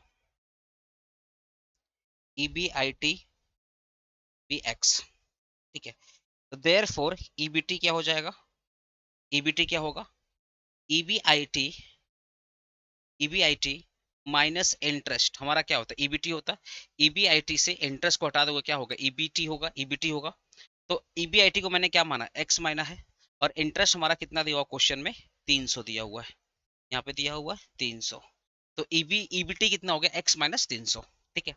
अब क्वेश्चन में डॉल दिया हुआ है, डॉल, डॉल का फॉर्मूला क्या होता है, वॉल फॉर्मूला क्या होता है भाई, ईबीआईटी डिवाइडेड बाई ईबीटी, ठीक है। और ईबीआईटी आपका कितना दिया हुआ है, ईबीआईटी आपका दिया हुआ है एक्स, ईबीआईटी, अच्छा ईबीआईटी कितना दिया हुआ है, एक्स डिवाइडेड बाई, ठीक है, ईबीटी कितना दिया हुआ है, एक्स माइनस 300। और डॉल का वैल्यू कितना दिया हुआ, क्वेश्चन में डॉल का वैल्यू दिया है 6, देखो ना डिग्री, अरे यार डॉल बोल रहा हूँ, DFL, sorry sorry sorry, DFL, DFL DFL DFL का वैल्यू कितना दिया हुआ 4, DFL वैल्यू कितना दिया हुआ 4, यहाँ हो जाएगा 4। तो 4 इक्वल टू x माइनस 300। अब अगर आप क्रॉस मल्टीप्लाई करेंगे तो ये हो जाएगा 4x माइनस 1200 इक्वल टू क्या हो जाएगा x। ठीक है, तो 4x minus x equal to हो जाएगा 1200, देयरफॉर 3x इक्वल हो जाएगा 1200, देयरफॉर x हो जाएगा 1200 डिवाइडेड बाई 3 इक्वल हो गया 4, ये 400।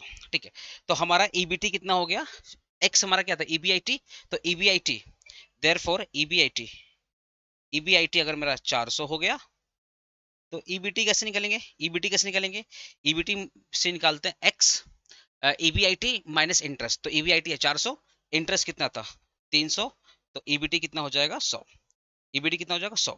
ठीक है, तो एक बार अपने इनकम स्टेटमेंट अपने पुट कर देते हैं, तो ये कितना आ गया भाई, ये आ गया अपना 400, इंटरेस्ट था अपना 300, तो EBT कितना है, EBT कितना है बोलो ना, EBT आ जाएगा 100। टैक्स कितना दिया क्वेश्चन में, टैक्स देखो दिया हुआ 35%, 35%, तो EBT का 35%।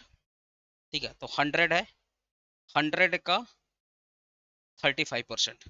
ठीक है, समझ गया, 100 का 35%, 100 का 35%, 100 का 35%, तो 100 का 35% कितना होगा, टैक्स होगा तुम्हारा 2, 35% इसका है, x के लिए है, और y के लिए भी 35%, दोनों के लिए 35% है। ठीक है, तो 100 का 35% कितना होगा 35, ये हो जाएगा 65, 65 ना, हाँ ये हो जाएगा 65, तो अर्निंग आफ्टर टैक्स हो जाएगा 65। ठीक है, यहाँ तक कंप्लीट है, यहाँ तक कंप्लीट है। ठीक है, अब अगर मैं यहीं पे बात करूँ इसका y का बात करूँ, तो y का मैं डायरेक्टली पुट कर दे रहा हूँ, डायरेक्टली पुट कर दे रहा हूँ, DFL फॉर्मूला क्या है, EBIT divided by EBT, EBIT divided by EBT। ठीक है, अब DFL का वैल्यू देखो क्वेश्चन में दिया हुआ, मैं y का निकाल रहा हूँ, DFL क्वेश्चन में दिया हुआ 2, 2 यहाँ लिखेंगे 2, EBIT को क्या मान लेंगे x divide by EBT, EBT हो जाएगा x माइनस इंटरेस्ट, EBT कैसे होता है याद करो, EBT कैसे निकाले थे, EBIT माइनस इंटरेस्ट, तो EBIT को हमने क्या माना x माना। अब बात करते हैं इंटरेस्ट, इंटरेस्ट यहाँ पे कितना है 1000, y का इंटरेस्ट कितना है 1000, y का इंटरेस्ट कितना हो जाएगा 1000, यहाँ पे x माइनस 1000 करना, 1000। ठीक है, सेम ऐसे ही करना, x में इंटरेस्ट का वैल्यू था 300 और y में इंटरेस्ट वैल्यू 1000 है, सेम ऐसे ही पुट करना है। तो EBIT को मान लो x, तो EBT क्या होगा EBIT माइनस इंटरेस्ट, तो EBIT को हमने x माना, माइनस इंटरेस्ट कितना 1000। ठीक है, अब अगर आप इसको पुट करो, अगर आप इसको पुट करो, मैं y का निकाल रहा हूँ। ठीक है, अगर आप इसको पुट करो, यहाँ पे क्रॉस मल्टीप्लाई करो, क्रॉस मल्टीप्लाई करो। ठीक है, तो ये हो जाएगा 2x minus 2000, therefore x equal हो जाएगा 2x minus x equal to हो जाएगा 2000, 2x में से x का क्या होगा, x इक्वल टू हो जाएगा 2000। तो आपका जो EBIT है ये हो गया 2000, तो EBT क्या होगा 2000, सॉरी EBT क्या होगा, अर्निंग बिफोर टैक्स क्या होगा, अर्निंग बिफोर टैक्स होगा 2000 माइनस इंटरेस्ट, इंटरेस्ट कितना था 1000, 1000, यहाँ पे कितना हो जाएगा 2000, 1000, EBT कितना होगा 1000। ठीक है, EBT कितना होगा 1000, तो यहाँ पे EBIT यहाँ पे कितना हो गया 2000, इंटरेस्ट था 1000, तो EBT कितना हो जाएगा आपका 1000, 1000। ठीक है ना, तो इसके लिए अपने वर्किंग वर्किंग नोट 1 दिखा देना रेफरेंस में, ये हमारा वर्किंग नोट 1 था, तो ये हमारा दोस्तों वर्किंग नोट 1 था हमारा, calculation of EBIT, calculation of EBIT, ये हमारा वर्किंग नोट 1 था, कैलकुलेशन ऑफ EBIT। ठीक है, तो अपने को स्टेटमेंट निकालना था 35%, 1000 का 35% कितना होगा 350। ठीक है, तो ये कितना हो जाएगा 650। ठीक है, तो इनकम स्टेटमेंट प्रिपेयर करने के लिए बोला था, तो हमारा ऑलरेडी इनकम स्टेटमेंट यहाँ तक बन चुका है, 2-4 चीज और बनाना है। ठीक है, आगे बात करते हैं, आगे बात करते हैं। सर अब आप बताओ, देखो यहाँ पे डॉल दिया है, तो जब भी आपको डॉल दिया रहेगा ना, याद रखिएगा जब भी आपको डॉल दिया रहेगा तो फॉर्मूला जरूर पुट करिएगा। तो वर्किंग नोट 2, वर्किंग नोट 2, ये वर्किंग नोट 1 था, अब हम लोग वर्किंग नोट 2 बात कर देंगे। Work note 2।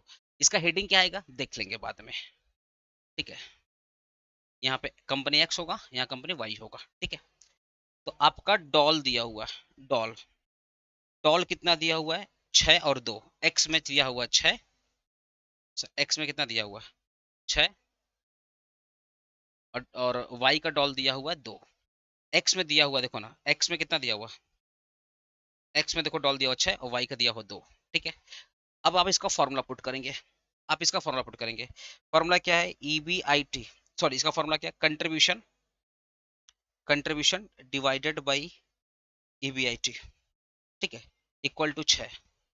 कंट्रीब्यूशन तो पता नहीं, पर अपने को ईबीआईटी पता है, एक्स का ईबीआईटी पता है, एक्स का ईबीआईटी कितना है 400, एक्स का ईबीआईटी कितना है 400, ठीक है। और अपने वर्किंग नोट में देखो ना, एक्स का ईबीआईटी निकाले थे ना 400, और वाई का ईबीआईटी हमारा कितना है 2000, ये ऑलरेडी हम लोग निकाल चुके हैं यहाँ पे, ठीक है।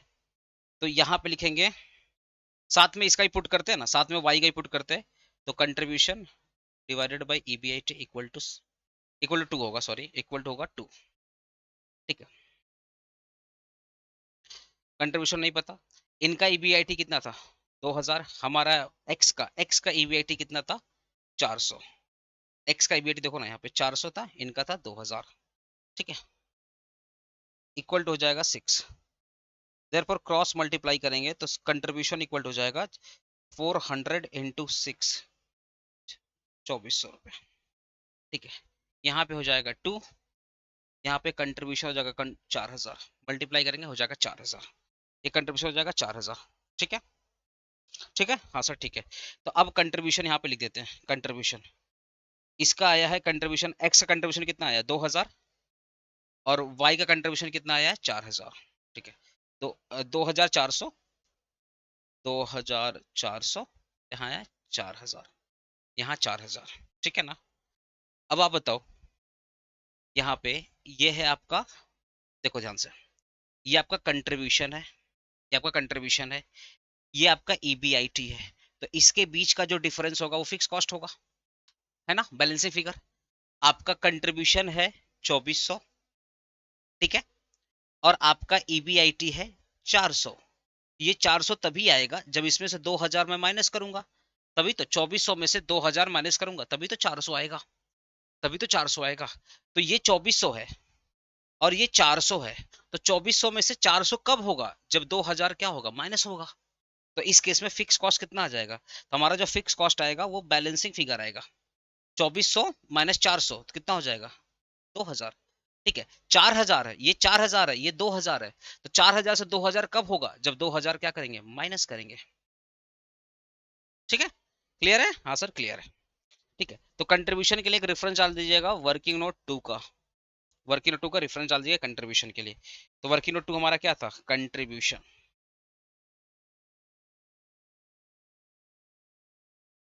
ठीक है, हमारा क्या था कंट्रीब्यूशन, ठीक है। आइए, अब और आपको क्या बोला, वेरिएबल कॉस्ट 75%, वेरिएबल कॉस्ट क्या है 75%, ठीक है, और इसमें है 50%। तो पहले मैं एक्स का बताता हूँ, एक्स का वेरिएबल कॉस्ट कितना है, देखो ना, एक्स का वेरिएबल कॉस्ट है 75%।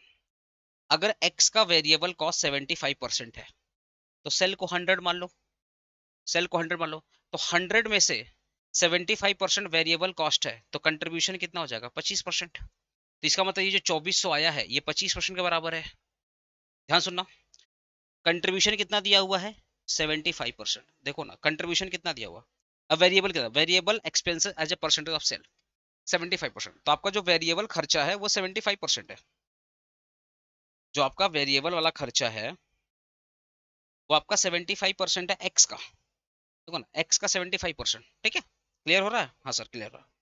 तो सिंपली तुम क्या करो, अगर ये 75% है तो सेल को 100 मान लो, 100%, तो 100 में से अगर वेरिएबल कॉस्ट 75% है तो कंट्रीब्यूशन कितना हो जाएगा 25%, क्योंकि आपको पता है sales minus variable cost equal to आता है कंट्रीब्यूशन। तो अगर वेरिएबल कॉस्ट 75% है, अगर वेरिएबल कॉस्ट 75% है तो कंट्रीब्यूशन कितना हो जाएगा 25%। तो इसी को हमने ना एक और नोट बनाएंगे, नोट 3, नोट 3, ठीक है। कैसे सॉल्व करना देखो, मैं लिखो, let the sale be 100, let the sale be 100, ठीक है ना। अब आपको पता है सेल्स में से वेरिएबल कॉस्ट निकालते हैं, तो 100 का 75%, याद रखा वेरिएबल कॉस्ट हमेशा सेल पे निकालते हैं। जो हमारा वेरिएबल कॉस्ट है ना, ये ऑलवेज सेल पे होगा। आप देखिए ना, मेरे कोचिंग सेंटर में एडमिशन्स बढ़ेंगे ना, तो मेरा जो वेरिएबल कॉस्ट वो बढ़ेगा। आपको पता है वेरिएबल कॉस्ट डिपेंड करता है प्रोडक्शन पे, प्रोडक्शन बढ़ेगा तो वेरिएबल कॉस्ट भी बढ़ेगा। वैसे ही कंपनी वैसे ही किसी भी कंपनी में अगर सेल्स बढ़ रहा है तो उसका वेरिएबल कॉस्ट भी बढ़ेगा, ठीक है। मेरे कोचिंग सेंटर में अगर नंबर ऑफ स्टूडेंट ज्यादा एडमिशन लेंगे तो मुझे ज्यादा बुक देना पड़ेगा, तो मेरा वेरिएबल कॉस्ट भी क्या आएगा, ज्यादा आएगा। कम एडमिशन होगा तो मुझे कम देना पड़ेगा, मेरा वेरिएबल कॉस्ट भी क्या आएगा, कम आएगा। तो वेरिएबल कॉस्ट का जो रिलेशन होता है ना सेल के साथ, वो डायरेक्ट रिलेशन होता है। सेल बढ़ेगा तो वेरिएबल कॉस्ट बढ़ेगा। तो सेल हो गया 100, सेल हो गया 100, तो वेरिएबल कॉस्ट को मैंने लेस किया, तो 100 का 75% कितना होगा, 75। तो हमारा कंट्रीब्यूशन कितना हो जाएगा, 25। ये हो गया हमारा कंट्रीब्यूशन, ये हमारा हो गया कंट्रीब्यूशन। तो कंट्रीब्यूशन कितना, 25, ठीक है। अब ये हो गया एक्स कंपनी, ये हो गया वाई कंपनी, ठीक है। एक्स कंपनी और वाई कंपनी, ठीक है। अब आप बताओ, हमारा जो भी कंट्रीब्यूशन आया है एक्स का जो भी कंट्रीब्यूशन आया है ये वाई के बराबर है। एक्स का जो भी कंट्रीब्यूशन है वाई के बराबर है, ठीक है ना। ऐसे इसका 50% है, तो ये मैं एक्स का निकाला, ये मैं एक्स का निकाला, कंपनी एक्स का निकाला। अब मैं कंपनी वाई का निकालता हूँ। यहाँ let the sale be 100, let the sale be 100 minus करते हैं वेरिएबल कॉस्ट। तो 100 का 50%, 100 का 50% कितना होगा, 50। 100 का 50%, देखो ना यहाँ पे वाई के लिए वेरिएबल कॉस्ट कितना था, 50% था। वाई के लिए वेरिएबल कॉस्ट 50% था, तो 100 का 50% कितना होगा, 50। तो यहाँ पे कंट्रीब्यूशन कितना हो जाएगा, 50 हो जाएगा, ठीक है। कंट्रीब्यूशन 50 हो जाएगा, ठीक है। तो अब आप याद रखिए एक्स का जो भी कंट्रीब्यूशन आया वो 25 के बराबर है। तो एक्स का कंट्रीब्यूशन कितना है, एक्स का कंट्रीब्यूशन कितना है, एक्स का कंट्रीब्यूशन है 25। तो ये 25 किसके बराबर है, 25 के बराबर है, ठीक है। क्योंकि एक्स का कंट्रीब्यूशन 25 आया है ना, लिखो यहाँ पे since contribution of X is कितना, 2400, 2400। Therefore therefore sale sale therefore sale sale कैसे निकालोगे, देयरफॉर सेल कैसे निकालो, देयरफॉर सेल कैसे निकालोगे। याद रखना ये जो 2400 आया है ना, ये जो 2400 आया है ये किसके बराबर है, 25 के बराबर है। क्योंकि आपका जो कंट्रीब्यूशन है, आपका जो कंट्रीब्यूशन है वो 2400 के बराबर है, ठीक है। और यही 2400 किसके बराबर है, 25 के बराबर है। मेरा बात समझो। तो 2400 25 के बराबर है, तो आपका सेल कितना था, 100 इंटू कर दो 100 आ जाएगा सेल का वैल्यू। तो 2400 25 के बराबर है, इंटू कर दो 100 आएगा 9600, आएगा 9600। आप इसको लॉजिकली समझो ना, आप इसको लॉजिकली समझो। आज ये आपका एक्स की बात कर रहा हूँ, ये आपका अगर 75% है तो ऑब्वियसली कंट्रीब्यूशन कितना होगा, 25%, 25%। तो ये जो 2400 आया है ये 25% के बराबर है। तो भाई अगर 2400 25 के बराबर है तो इंटू कर देंगे 100 आ जाएगा मेरा सेल। सेल क्योंकि मैंने अगर ये 75% है तो सेल को क्या मानूंगा, 100%। तो 100 में से अगर 75% हट गया, 100 में से अगर 75% हट गया तो जो बचेगा 25%, वो मेरा क्या है, कंट्रीब्यूशन। तो ये जो भी आया है 2400 ये किसके बराबर है, 25 के बराबर है। तो इंटू कर देगा 100 आ जाएगा सेल। समझ गए मेरी बात, समझ गए ना। हाँ सर समझ। भाई व्हाट्सएप ग्रुप में जुड़ जाना, वहां पे जो भी डाउट होगा मेरे से डायरेक्टली पूछ लेना यहाँ पे, ठीक है। अब अगर मैं वाई की बात करूं, सिंस कंट्रीब्यूशन, एग्जाम में तो ऐसे करके दिखाना पड़ेगा आपको।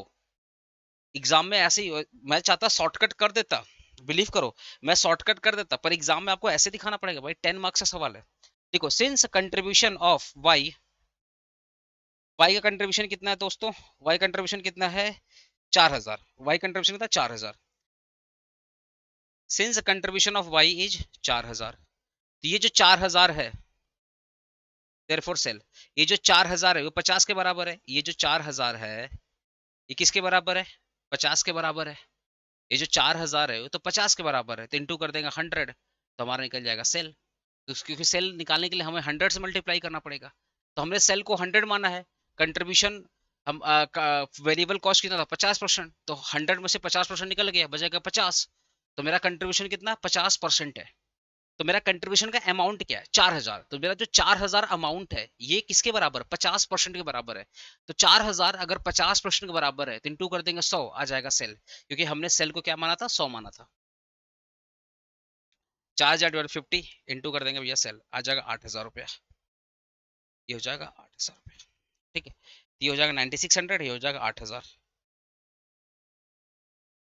ध्यान सुनना, ये जो आएगा 9600, ठीक है, ये हो जाएगा 8000, ये हो जाएगा 8000। अब वेरिएबल कॉस्ट, एक का बोला था 75% और एक का बोला था 50%, तो 96 का 75% कितना होगा, 7200 रुपया, 7200 रुपया। ठीक है, फिर हो गया 8000, 8000 का 50% कितना हो जाएगा, 4000 होगा, 4000। अब मल्टीप्लाई करो, माइनस करो, 96 में से 7200 माइनस करो, 96 में से 7200 माइनस करो, 2400 आ रहा है, और 8000 में से 400 माइनस करो, 4000 आ गया।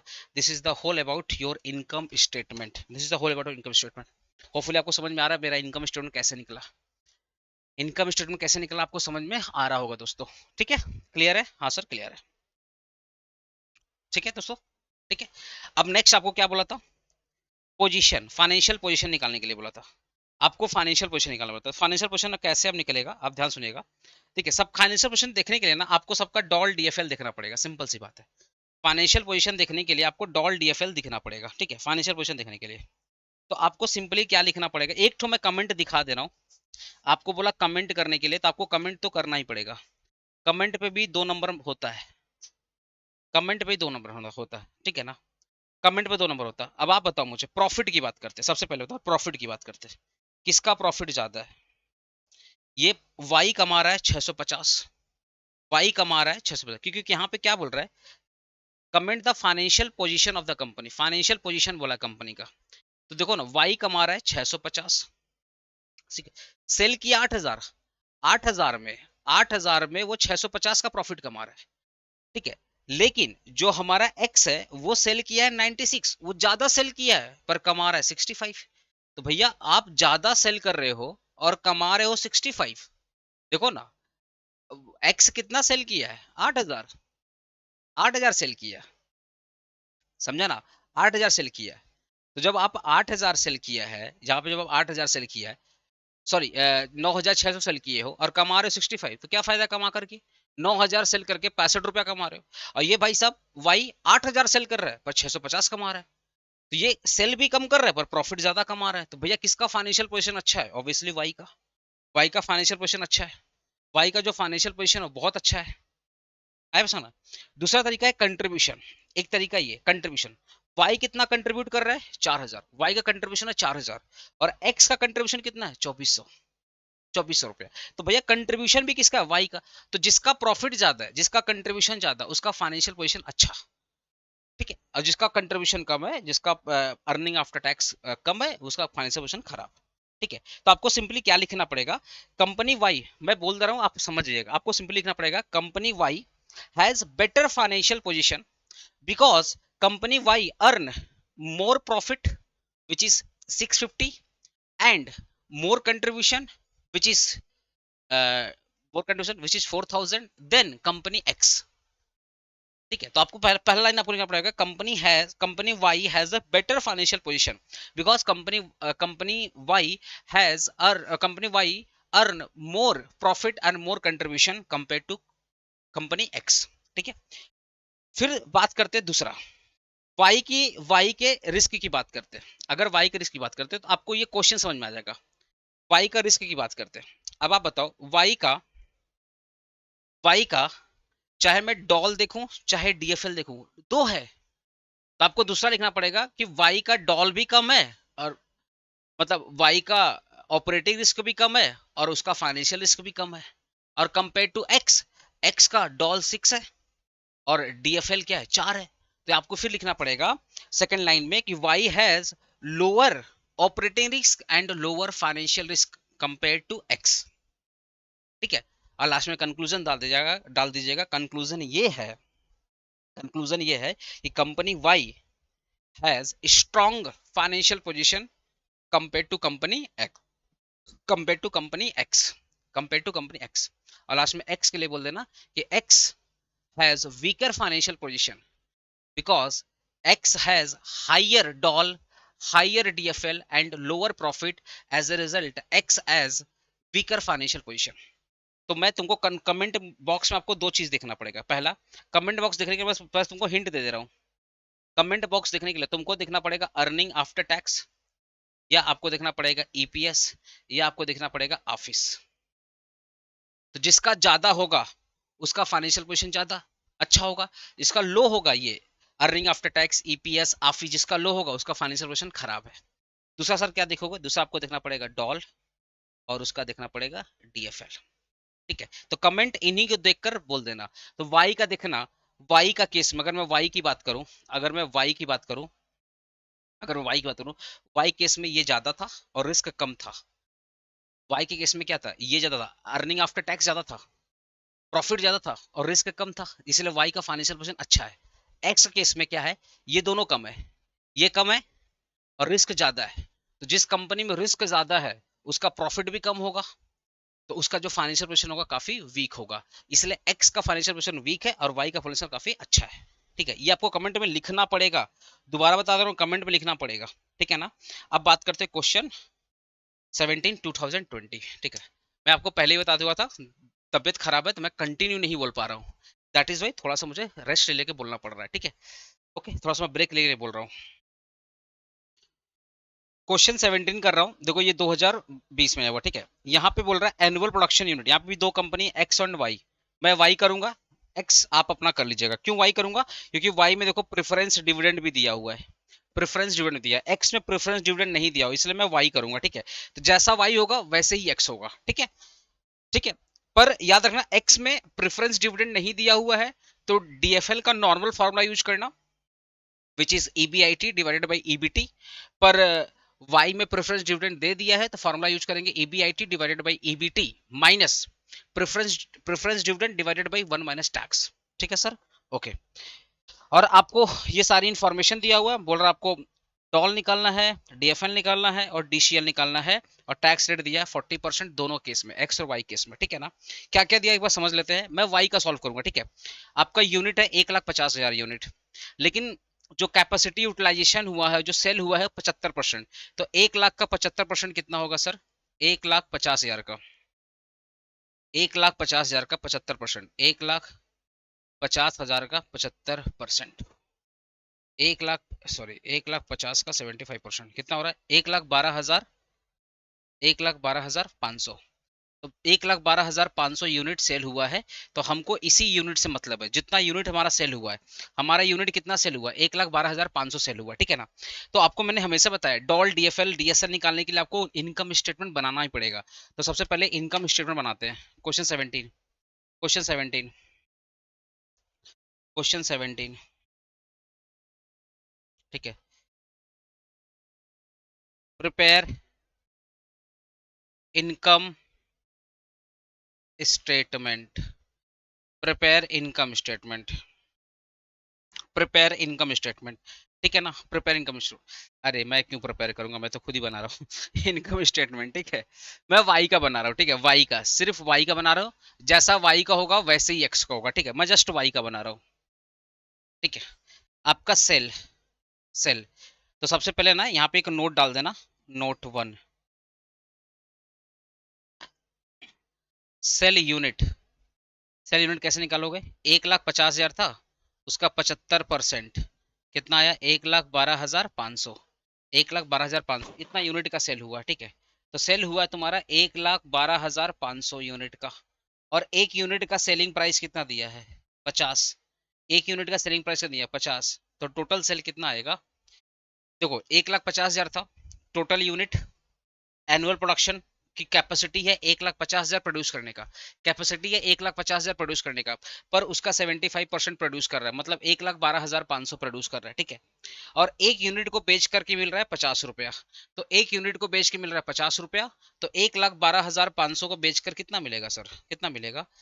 56,25,000, 56,25,000। ठीक है, 56,20, हाँ ठीक है, 5625,000, 5625,000। ठीक है, ये हो गया सेल्स। अब माइनस करेंगे वेरिएबल कॉस्ट, माइनस करेंगे वेरिएबल कॉस्ट। ठीक है, वेरिएबल कॉस्ट माइनस करेंगे,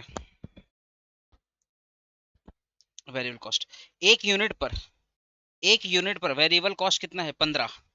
तो भैया 1,12,500 यूनिट पे वेरिएबल कॉस्ट कितना आएगा? एक यूनिट पे वेरिएबल कॉस्ट कितना है? 15। देखो ना, unit variable cost per unit, तो एक यूनिट पे वेरिएबल कॉस्ट कितना है? 15। जैसे मैं वाई कर रहा हूँ वैसे ही एक्स होगा, ठीक है। तो एक यूनिट पे है 15, तो 1,12,500 यूनिट पे कितना हो जाएगा? 16,87,500। ये माइनस कर दो, आएगा कंट्रीब्यूशन। तो 56 लाख, 25,000 को माइनस कर दिया तो आएगा कंट्रीब्यूशन 39 लाख, 37,500। ये अपना आ जाएगा, ये अपना आ जाएगा कंट्रीब्यूशन, ठीक है। ओके, अब इस कंट्रीब्यूशन से क्या माइनस करेंगे? Fix cost. फिक्स कॉस्ट याद रखिएगा, फिक्स कॉस्ट ऑलवेज फिक्स होता है, चाहे आपका प्रोडक्शन बढ़े या आपका प्रोडक्शन ना बढ़े, ठीक है। फिक्स कॉस्ट ऑलवेज फिक्स्ड, चाहे आप 1,05,000, इसको मैं थोड़ा सा क्लीन करता हूँ। आपका जो फिक्स कॉस्ट है 3 लाख रुपया, चाहे आप 1,50,000 प्रोड्यूस करो, 1,50,000 यूनिट प्रोड्यूस करो, तब भी आएगा 3 लाख रुपया। चाहे आप 1,50,000 का 75%, मतलब 1,12,500 प्रोड्यूस करो, आपका जो फिक्स कॉस्ट है वो 3 लाख रुपया ही आएगा। तो फिक्स कॉस्ट ऑलवेज क्या होता है? फिक्स। कम प्रोड्यूस करो या ज्यादा प्रोड्यूस करो, फिक्स कॉस्ट ऑलवेज क्या होगा? फिक्स होगा। कितना फिक्स है? 3 लाख रुपया। 3 लाख रुपया, ठीक है। तो 39,37,500 माइनस 3 लाख कितना आएगा? 36,000, 36,37,500। ये आपका आ गया EBIT, earning before interest and tax. Earning before interest and tax आ गया अपना EBIT, ठीक है। याद करो, कंट्रीब्यूशन से फिक्स कॉस्ट माइनस करते थे, आता था EBIT, ठीक है। अब इसमें से EBIT से क्या माइनस करेंगे? इंटरेस्ट। इंटरेस्ट, चलो इंटरेस्ट की बात करते हैं। यहाँ पे डिबेंचर है, डिबेंचर कितना है? 15%। तो 15%, तो याद करिएगा, डिबेंचर हो या बैंक लोन हो, वो हमारा फाइनेंशियल लिवरेज होता है, ठीक है। तो अपना डिबेंचर कितना है? 2 लाख। तो 2 लाख का 15%, 2 लाख का 15% कितना हो गया? 30,000 रुपया। तो 2 लाख, मैं वाई का निकाल रहा हूँ, जैसे वाई होगा वैसे एक्स का होगा। 2 लाख का कितना परसेंट सर? 15%।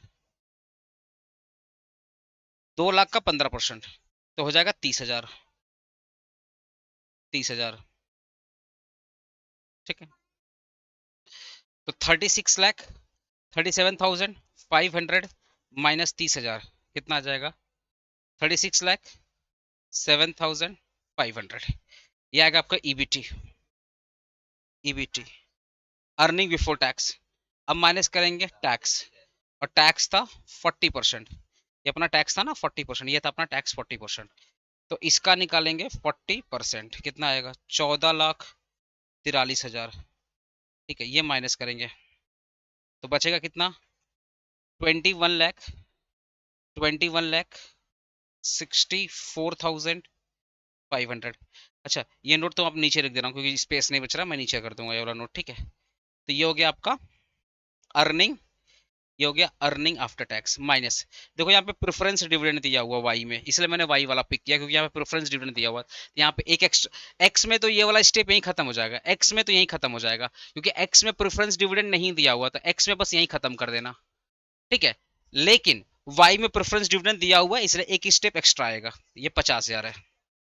तो याद करो 50,000 है, तो 50,000 का 10% डिविडेंड कितना होगा? 5,000। तो ये हमारा होगा प्रेफरेंस डिविडेंड, ये हो गया preference dividend.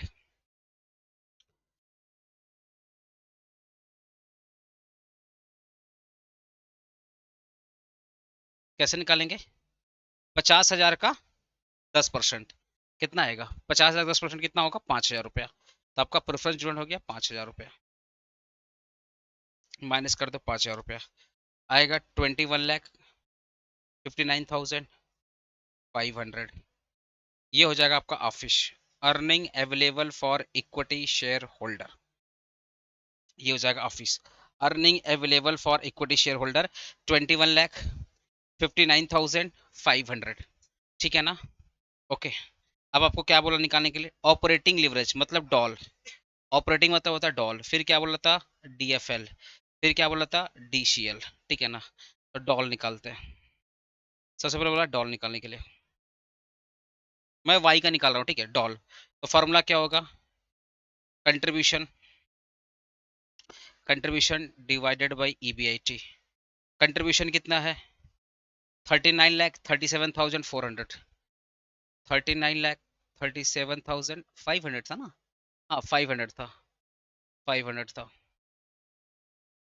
Divided by EBT कितना, ईबीआईटी कितना है, ईबीआईटी है 36,37,500, 36,37,500, ठीक है, 36, हाँ ठीक है, 39,37,500 डिवाइडेड बाई 36,37,500 कितना आ रहा है, 1.08, 1.08 हमारा डॉल आया, ठीक है।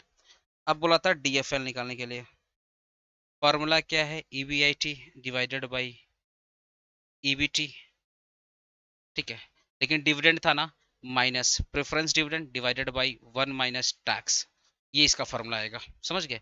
तो ईबीआईटी कितना है, 36,37,500, यहाँ पे प्रेफरेंस डिविडेंड दिया था, इसलिए हम लोग यहाँ पे प्रेफरेंस डिविडेंड, पीडी मतलब प्रेफरेंस डिविडेंड, पीडी मतलब प्रेफरेंस डिविडेंड, ठीक है। तो ईबीटी कितना है, ईबीटी है 36,07,500, 36,07,500 माइनस प्रेफरेंस डिविडेंड कितना है 5,000, प्रेफरेंस डिविडेंड कितना है 5,000, 5,000 divided by 1 minus tax, tax कितना है 40%, टैक्स कितना 40%, 40% मतलब 0.4, ठीक है। अब इसी को सॉल्व करना है, तो सबसे पहले तुम इसको सॉल्व करना, इसको सॉल्व करना, देखो ना, अगर 5 ये 1 में से करोगे तो ये 1 माइनस 0.4 तो कितना हो जाएगा, 0.6 हो जाएगा। अरे एक में से 0.4 हटा दोगे तो क्या होगा, 0.6 होगा। तो सिंपली क्या करोगे, एक बार इसको एज इट इज लिखो, तो 36,37,500 माइनस 36,07,500 माइनस 5,000 डिवाइडेड बाई 0.6, ये आने वाला 8,333, 8,333, ठीक है, 5,000 डिवाइडेड बाई 0.6, 8,333, ठीक है, 36,37,500 डिवाइडेड बाई 36,07,500 माइनस 8,333, अरे 8,333, सॉरी सॉरी, 36,07,500 माइनस 8,333 कितना हो जाएगा, 35,99,167। अब देखो वैल्यू कितना आ रहा है, 36,000, 37,500, 36,37,500 डिवाइडेड बाई 35,99,167 कितना आ रहा है, 1.01, 1.01, ठीक है। थोड़ा कैलकुलेशन देख लीजिएगा, इसमें कैलकुलेशन होता है, ठीक है। अब निकाला है DCL, इसका सिंपल फॉर्मूला क्या था, doll into DFL, doll into DFL, ठीक है। एक और फॉर्मूला डॉल इंटू DFL, तो डॉल कितना है 1.08 इंटू 1.01, तो 1.08, 1.08 इंटू 1.01 कितना आ रहा है, 1.09, 1.09, ये आपको हो गया DCL, ठीक है। होपफुली आपको समझ में आ गया होगा 17 नंबर क्वेश्चन, ठीक है। कुछ तो था ही नहीं, बस यूनिट दिया था, बस यूनिट का कैलकुलेशन करना था, ठीक है।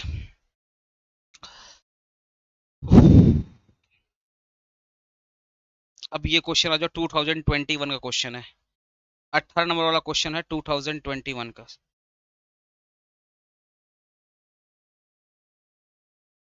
एक मिनट, क्या हो गया,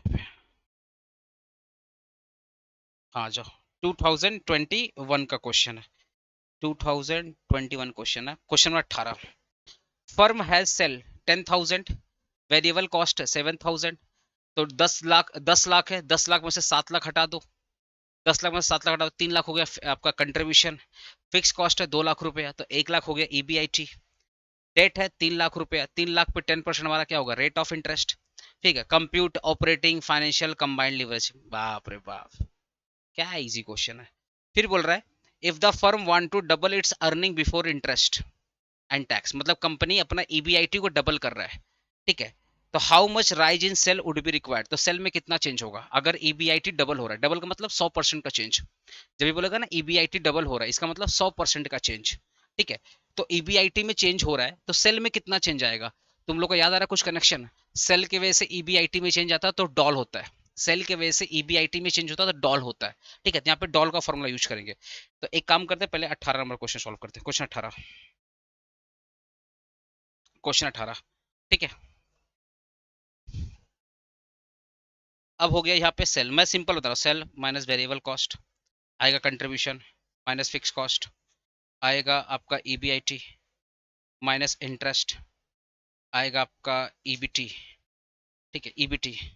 टैक्स वैक्स दिया, हाँ टैक्स दिया, वो टैक्स नहीं दिया हुआ, ईबीटी इसी में काम हो जाएगा, इतने में काम हो जाएगा हम लोग का, इसी में काम हो जाएगा हम लोग का, ठीक है। सेल कितना दिया हुआ, देखो सेल कितना दिया हुआ 10 लाख रुपया, सेल है आपका 10 लाख रुपया, वेरिएबल कॉस्ट कितना है 7 लाख रुपया, कंट्रीब्यूशन कितना हो जाएगा 3 लाख रुपया, फिक्स कॉस्ट कितना दिया हुआ है 2 लाख रुपया, तो ईबीआईटी कितना हो जाएगा 1 लाख रुपया। इंटरेस्ट की बात करते हैं, इंटरेस्ट की बात करते हैं, इंटरेस्ट कैसे निकालोगे, देखो आपका लोन कितना है 3 लाख रुपया, कंपनी का डेट मतलब लोन कितना है 3 लाख रुपया, उसका 10% का इंटरेस्ट, तो 3 लाख का 10% कितना होगा 30 हजार रुपया होगा, 30 हजार रुपया होगा, ये हो जाएगा 70 हजार, ईबीटी को 70 हजार रुपया, ठीक है। ये हो गया ईबीटी 70 हजार रुपया। अब आपसे क्या बोला निकालने के लिए, देखिए आपसे बोला निकालने के लिए compute operating financial and combined, ठीक है। तो पहला बोला डॉल, तो डॉल आ जाएगा तुम्हारा क्या कंट्रीब्यूशन, डॉल फॉर्मूला क्या कंट्रीब्यूशन डिवाइडेड बाय ईबीआईटी, तो कंट्रीब्यूशन कितना है 3 लाख, ईबीआईटी कितना है 1 लाख रुपया, 3 लाख डिवाइडेड बाई 1 लाख कितना हो जाएगा 3, टीएफएल क्या है ईबीआईटी डिवाइडेड बाई ईबीटी, तो ईबीआईटी कितना है 1 लाख रुपया, ईबीटी कितना है 70 हजार, 70 हजार, 1 लाख डिवाइडेड 70 हजार 1.43, डीसीएल कितना हो जाएगा डॉल इंटू डीएफएल, तो डॉल है 3, डीसीएल कितना 1.43, 3 इंटू 1.43 कितना हो जाएगा 4.29, ये हो जाएगा डीसीएल, ये हो जाएगा डीसीएल 4.29, ठीक है। ये हो गया डीसीएल आपका हो गया 4.29, ठीक है।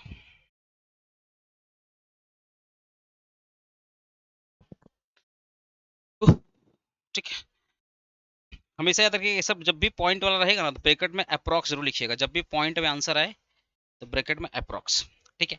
अब क्या बोल रहा है ईबीआईटी चेंज होगा, क्या बोल रहा है if a firm want to double its earning before interest and tax how much rise in sale would be required, मतलब ईबीआईटी को डबल करना चाहता है, तो ईबीआईटी का डबल, डबल का मतलब होता है कि 100% से ईबीआईटी चेंज हो रहा है, लिखो यहाँ पे व्हेन ईबीआईटी चेंजेस बाई 100%, 100 अरे एक का 2 हो गया तभी तो डबल होगा ना, या 2 का 4 हो गया ये होगा डबल, ठीक है। तो जब भी कोई चीज डबल होती है मतलब वो 100% का चेंज हुआ है, तो when EBIT change by 100%, then आपको मैंने बेसिक में सिखाया था, ये देखिएगा सेल्स के याद यहाँ पे देखिए क्वेश्चन बोला है कि जब ईबीआईटी में चेंज हुआ है तो सेल में कितना चेंज आया, क्वेश्चन यही बोल रहा है जब ईबीआईटी में चेंज हुआ है तो सेल में कितना चेंज होगा, क्वेश्चन बस यही बोल रहा है। तो आपको मैंने बताया था कि सेल के वजह से अगर ईबीआईटी में चेंज आएगा तो इसका जिम्मेदारी कौन लेगा, डॉल लेगा, इसका जिम्मेदारी कौन लेगा सर, डॉल लेगा, ठीक है। तो अपने को फिर ये वाला फॉर्मूला यू पुट करना पड़ेगा, ठीक है। तो इस केस में अपने डॉल का फॉर्मूला पुट करेंगे, percentage change in EBIT divided percentage change in sale, ठीक है। तो अपने डॉल का फॉर्मूला पुट करेंगे, DOL equal to percentage change in EBIT divided by percentage change in sale, DOL का वैल्यू कितना आया है 3, डॉल का वैल्यू कितना आया है 3, परसेंटेज चेंज इन ईबीआईटी कितना है 100, ठीक है। और सेल, सेल तुमको निकालना है तो सेल को मैं बस सेल लिखूंगा, सेल को बस मैं क्या लिखूंगा, सेल लिखूंगा, या परसेंटेज चेंज इन सेल लिखूंगा, पूरा पूरा लिख देता हूँ। परसेंटेज चेंज इन सॉल्व, तो यहाँ पे हो गया 100%, यहाँ पे हो जाएगा परसेंटेज, डेल्टा मतलब चेंज होता है, percentage change in 100, percentage change in sale, ठीक है। तो अब अगर मैं क्रॉस मल्टीप्लाई करूंगा तो 3, ठीक है, 3% change in sale equal to हो जाएगा 100%, therefore percentage change in sale equal हो जाएगा 100% डिवाइडेड बाई 3%, तो आ जाएगा तुम्हारा 33.33%, ये हो जाएगा सेल, 33.33% ये हो जाएगा सेल, 33.33% आपका हो जाएगा सेल, ठीक है, एकदम आसान था, ठीक है भाई।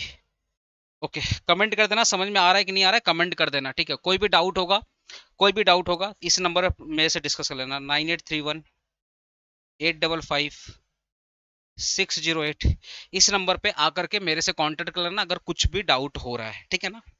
अब देखो यहाँ पे दो कंपनी है, कंपनी ए और कंपनी बी, ठीक है। वेरिएबल कॉस्ट दिया है 60, इंटरेस्ट दिया है 500, doll, DFL, income tax rate, और बोला कमेंट, ये question just like question 19, question 19 same question है, क्वेश्चन 19 देखो ना, कंपनी एक्स और वाई, कंपनी 19 में क्या था एक्स और वाई है, यहाँ पे ए और बी बोला है, सेम है, सेम है क्वेश्चन, देखो ना 2019 में जो क्वेश्चन आया था, देखो क्वेश्चन 16 देखो, 16 बोल रहा हूँ। हाँ यही वाला था ना, देखो यहाँ भी वेरिएबल कॉस्ट, यहाँ वेरिएबल कॉस्ट, यहाँ पे इंटरेस्ट, यहाँ पे interest, doll, DFL, tax, same question है। इधर बोला था कमेंट करने के लिए, इनकम स्टेटमेंट प्रिपेयर करने के लिए, यहाँ भी सेम चीज बोला है, देखो कहाँ गया, ये वाला देखो, variable cost as a percentage of sale, यहाँ 60% दिया है, यहाँ 75% दिया हुआ, यहाँ पे इंटरेस्ट दिया हुआ, यहाँ पे इंटरेस्ट, डॉल दिया हुआ है, देखो यहाँ पे डॉल दिया हुआ है, ये डीएफएल दिया हुआ, इनकम टैक्स दिया हुआ, तो सेम एज क्वेश्चन 19। तो मेरा बुक का जो क्वेश्चन नंबर 16 है ना, यहाँ पे मैं लिख दे रहा हूँ, यहाँ पर लिख दे रहा हूँ, सेम एज 2019 और बुक का क्वेश्चन नंबर 16, जो मेरा बुक है उसका क्वेश्चन नंबर 16, ठीक है। ये सब बुक वगैरह मैं आपको भेज दूंगा भाई, टेलीग्राम बंद हो चुका है, व्हाट्सएप ग्रुप में ज्वाइन हो जाओ, सब लोग व्हाट्सएप ग्रुप में ज्वाइन हो जाना, ठीक है। ये सब वही मिलेगा, व्हाट्सएप ग्रुप में ही सब कुछ मिलेगा, ठीक है। तो व्हाट्सएप चैनल पे पीडीएफ सेंड कर दूंगा, और व्हाट्सएप ग्रुप में ज्वाइन हो जाओ about for the further doubt, और सेमेस्टर 7 के लिए सीरियस हो तो भाई व्हाट्सएप ग्रुप में जरूर जुड़ना, ठीक है। चलो क्वेश्चन आया 23, एक बार क्वेश्चन 23, ये 2023 का क्वेश्चन है। सेल है आपका 19 लाख, प्रॉफिट वॉल्यूम रेशियो, इसको पीवीआर रेशियो बोलते हैं, प्रॉफिट वॉल्यूम रेशियो पीवीआर 30% है, ठीक है। फिक्स कॉस्ट इंक्लूडिंग इंटरेस्ट, ओहो 10 लाख रुपया है, उसमें डेट कितना है 54 लाख का 10%, तो भैया इंटरेस्ट कितना होगा, देखो ना 54 लाख है, 44 लाख है, 44 लाख का 10% कितना हो गया 5,40,000, 44 लाख का 10% इंटरेस्ट तो 5,40,000, तो 10 लाख में से अगर 5,40,000 अपने इंटरेस्ट निकाल देंगे तो अपना कितना बचेगा 4,60,000, 10 लाख है उसमें से 5,40,000 इंटरेस्ट कितना होगा 4,60,000, ये जो 4,60,000 होगा, 4,60,000 होगा, ये हमारा हो जाएगा फिक्स कॉस्ट, ठीक है। फिर बोल रहे हैं यहाँ पे इक्विटी शेयर कैपिटल 10 रुपया, ठीक है, total 75 lakh, equity share capital है 75 लाख, उसको डिवाइड कर देंगे 10 से तो 7,50,000 हो जाएगा number of equity share, 75 lakh है आपका इक्विटी शेयर, उसको डिवाइड कर दोगे 10 रुपया, मतलब फेस वैल्यू से डिवाइड कर दोगे तो 7,50,000 आ जाएगा नंबर ऑफ शेयर, 7,50,000 आ जाएगा नंबर ऑफ शेयर। फिर इनकम टैक्स है 40%, और प्री टैक्स है आपका, प्री टैक्स है आपका 13.18%, ठीक है। कैलकुलेट बोला है ऑपरेटिंग एंड कंबाइंड लेवरेज, मतलब आपको डॉल निकालना और आपका कंबाइंड मतलब डीसीएल निकालना है, ठीक है। फिर बोल रहा है calculate the percentage of change in EBIT if the sale increase by 10%, अगर 10% सेल में इंक्रीमेंट हुआ तो ईबीआईटी में क्या होगा, तो लास्ट में जो अपने फॉर्मूला पुट किए थे ना वही सेम फॉर्मूला यहाँ पे लगने वाला है, जो लास्ट अपने फॉर्मूला पुट किए थे ना वही सेम फॉर्मूला यहाँ पे लगने वाला है, ठीक है ना। क्वेश्चन बहुत अच्छा है, ठीक है, तो सेल करते हैं। चलिए सेल सेल वाला पोर्शन से निकालते। अब एक चीज देखो यहाँ पे बोला, यहाँ पे प्रॉफिट वॉल्यूम रेशियो, एक बार इसको क्लीन करते हैं, एक बार सब इसको क्लीन करते हैं, ठीक है, ठीक है, एक मिनट।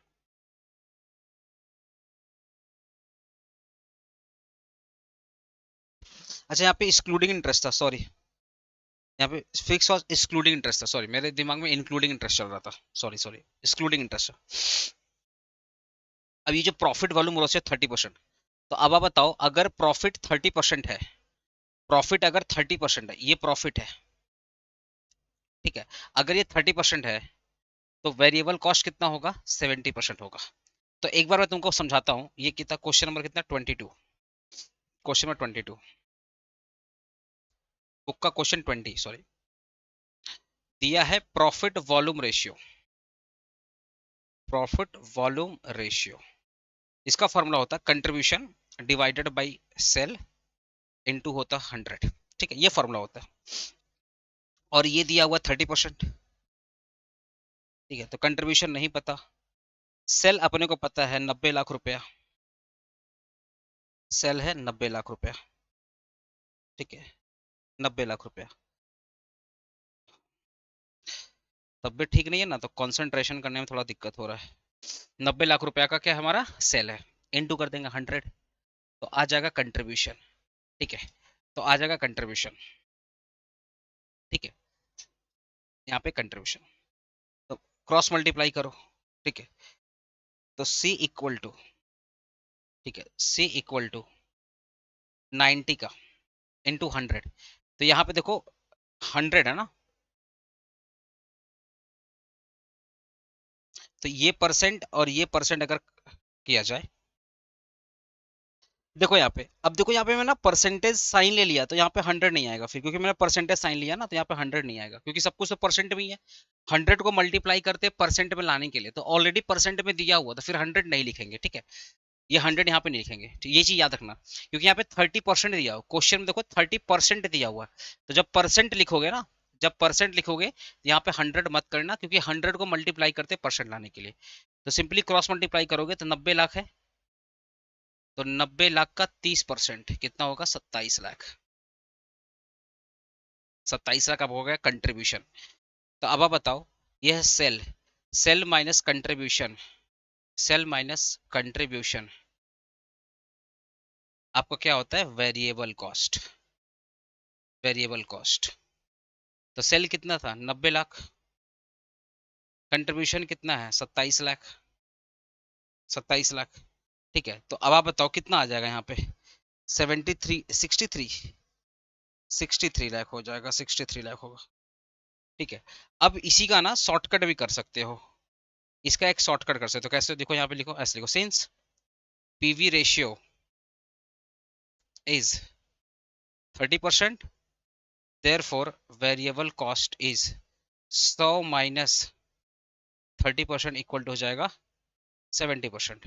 और आपका सेल कितना है, सेल कितना है 90 लाख, इसका एक शॉर्टकट बता रहा हूँ, 90 लाख, सेल कितना है 90 लाख, ठीक है, देयरफॉर वेरिएबल कॉस्ट, तो 90 लाख का, 90 लाख का 70% कितना आएगा, 63,000, 63 लाख, तो ये इसका शॉर्टकट हो गया, ठीक है। पीवी रेशियो का 30 दिया हुआ है, तो वेरिएबल कॉस्ट कितना हो जाएगा, 70 हो जाएगा, ठीक है, वेरिएबल कॉस्ट 70 हो जाएगा। तो सेल आपका दिया है 90 लाख रुपया, तो वेरिएबल कॉस्ट क्या होगा, सेल, सेल किस पे डिपेंड करता है, वेरिएबल कॉस्ट पे, तो सॉरी वेरिएबल कॉस्ट किस पे डिपेंड करता है, सेल पे, तो सेल का 70% आपका हो जाएगा वेरिएबल कॉस्ट, ठीक है सर, ठीक है। अब देखो यहाँ पे, ये तो अपना नोट वन, अब अपने बनाते हैं, देखो अपने को ऑपरेटिंग मतलब डॉल निकालना है और डीसीएल निकालना है, तो इनकम स्टेटमेंट तो बनाना पड़ेगा ना, इनकम स्टेटमेंट तो बनाना पड़ेगा अपने को, ठीक है, sale 90 lakh, variable cost 63 lakh, working note दिखा देना, वर्किंग नोट वन जो ऊपर में था, 27 लाख हमारा क्या हो गया, कंट्रीब्यूशन, ठीक है, ये हो गया कंट्रीब्यूशन। माइनस कर दो फिक्स कॉस्ट। फिक्स कॉस्ट आपका दिया था 10 लाख रुपया, एक्सक्लूडिंग इंटरेस्ट। एक्सक्लूडिंग इंटरेस्ट है 10 लाख रुपया, मैं गलती से इंक्लूडिंग पढ़ लिया था। तो ये हो जाएगा 17 लाख रुपया। आ जाएगा आपका EBIT। इसमें से इंटरेस्ट माइनस कर दो, तो 54 लाख का 10% बोला था, 5 लाख 40। 5 लाख 40, 17 लाख है भाई, उसमें से 5 लाख 40 कितना हो जाएगा? 11,60,000।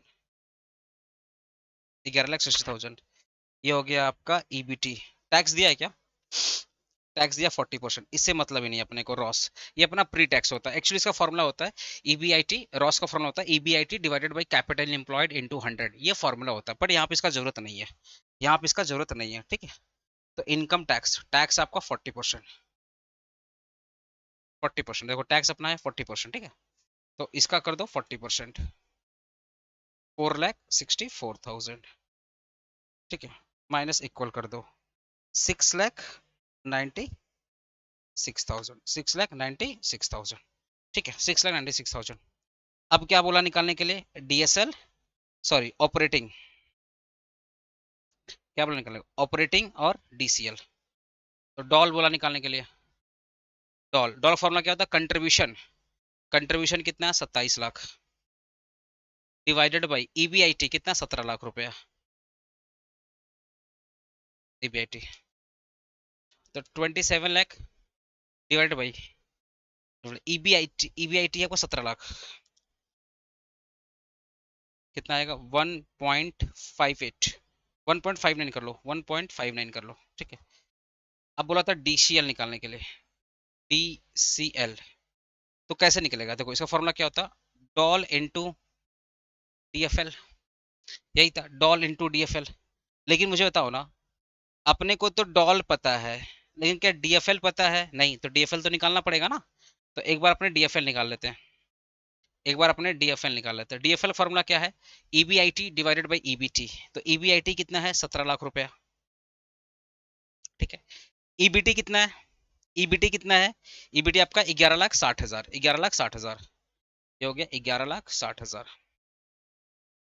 तो 17 लाख को डिवाइड कर दो 11,60,000 से, 1.47।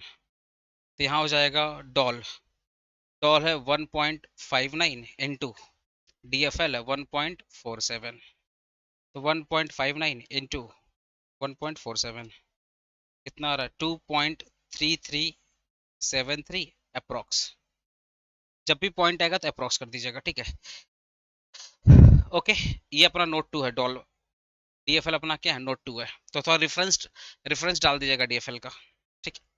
अब आप क्या बोला? Calculate the percentage of change in EBIT if the sale increase by 10%, ठीक है। सेल बोल रहा है 10% इंक्रीज हुआ है, देखो, इफ सेल इंक्रीज बाय 10%, ठीक है। तो जब भी सेल्स में इंक्रीज होता है तो आपका EBIT में भी चेंज आएगा। जब भी सेल में इंक्रीज होगा, जब भी सेल में इंक्रीज होगा तो EBIT में इंक्रीज होगा। पर ये किसके बेस होता है? डॉल के बेस होता है, इसलिए डॉल का फॉर्मूला पुट करेंगे, डॉल का फॉर्मूला पुट करेंगे। तो डॉल का फॉर्मूला क्या होगा? Percentage change in EBIT divided by percentage change in sale, ठीक है। अब आप बताओ ना, डेल कितना, डॉल कितना हमारा? डॉल हमारा कितना है? 1.59, 1.59, 1.59। परसेंटेज चेंज इन EBIT अपने निकालना ही है, तो परसेंटेज चेंज इन EBIT। सेल कितना था? 10%। ये 10% है ना, देखो यहाँ पे सेल में चेंज कितना है? 10%। तो यहाँ पे लिखेंगे 10%, ठीक है। यहाँ पे लिखेंगे 10%, ठीक, ओके।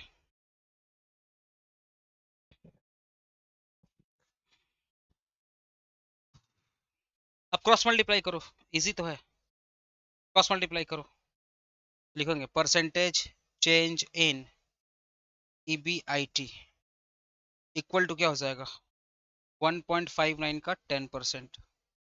ठीक है, 1.59 का 10%, तो क्या होगा 1.59 का 10 एक मिनट सॉरी, 1.59 का 10% कितना हो गया 0.159। ठीक है, 0.159, 0.159, ठीक है ना। लेकिन अब इसको अगर परसेंट में कन्वर्ट करना रहेगा ना, तो सिंपली देखना यहाँ पे एक चीज देखो, यहाँ पे परसेंटेज चेंज इन सेल, तो यहाँ पे लिखेंगे 10, परसेंट नहीं लिखेंगे 10 लिखेंगे यहाँ पे। ठीक है, यहाँ पे 10 लिखेंगे, परसेंट नहीं करेंगे। नहीं, अगर परसेंट यहाँ ले लोगे ना तो फिर आपको 100 से मल्टीप्लाई करके परसेंट, क्योंकि आपको परसेंटेज आंसर चाहिए, तो आपको तो आंसर परसेंट में चाहिए ना, तो आंसर परसेंट बनाने के लिए तो आपको 100 से मल्टीप्लाई करना पड़ेगा। तो अब आप क्या करेंगे 100 से मल्टीप्लाई करेंगे। ठीक है, आंसर आपको लाने के लिए 100 से मल्टीप्लाई करना पड़ेगा। तो 0.59 इंटू 100 कितना हो जाएगा 15.9%। समझ हो। तो दो तरीका है, या तो यहाँ परसेंट मत लिखो, डायरेक्टली मल्टीप्लाई कर दो, 1.59 इंटू 10 कर दो, देखो ना 15.9 आ जाएगा। ठीक है, और नहीं तो अगर परसेंट लिख रहे हो तो मल्टीप्लाई करो, उसके बाद आएगा 0.159, और आंसर चाहिए आपको परसेंट में, तो परसेंट आने के लिए फिर 100 से मल्टीप्लाई कर दो, तो 15.9%। तो अगर यहाँ परसेंट नहीं लिखोगे तो फिर डायरेक्टली ये आंसर आएगा।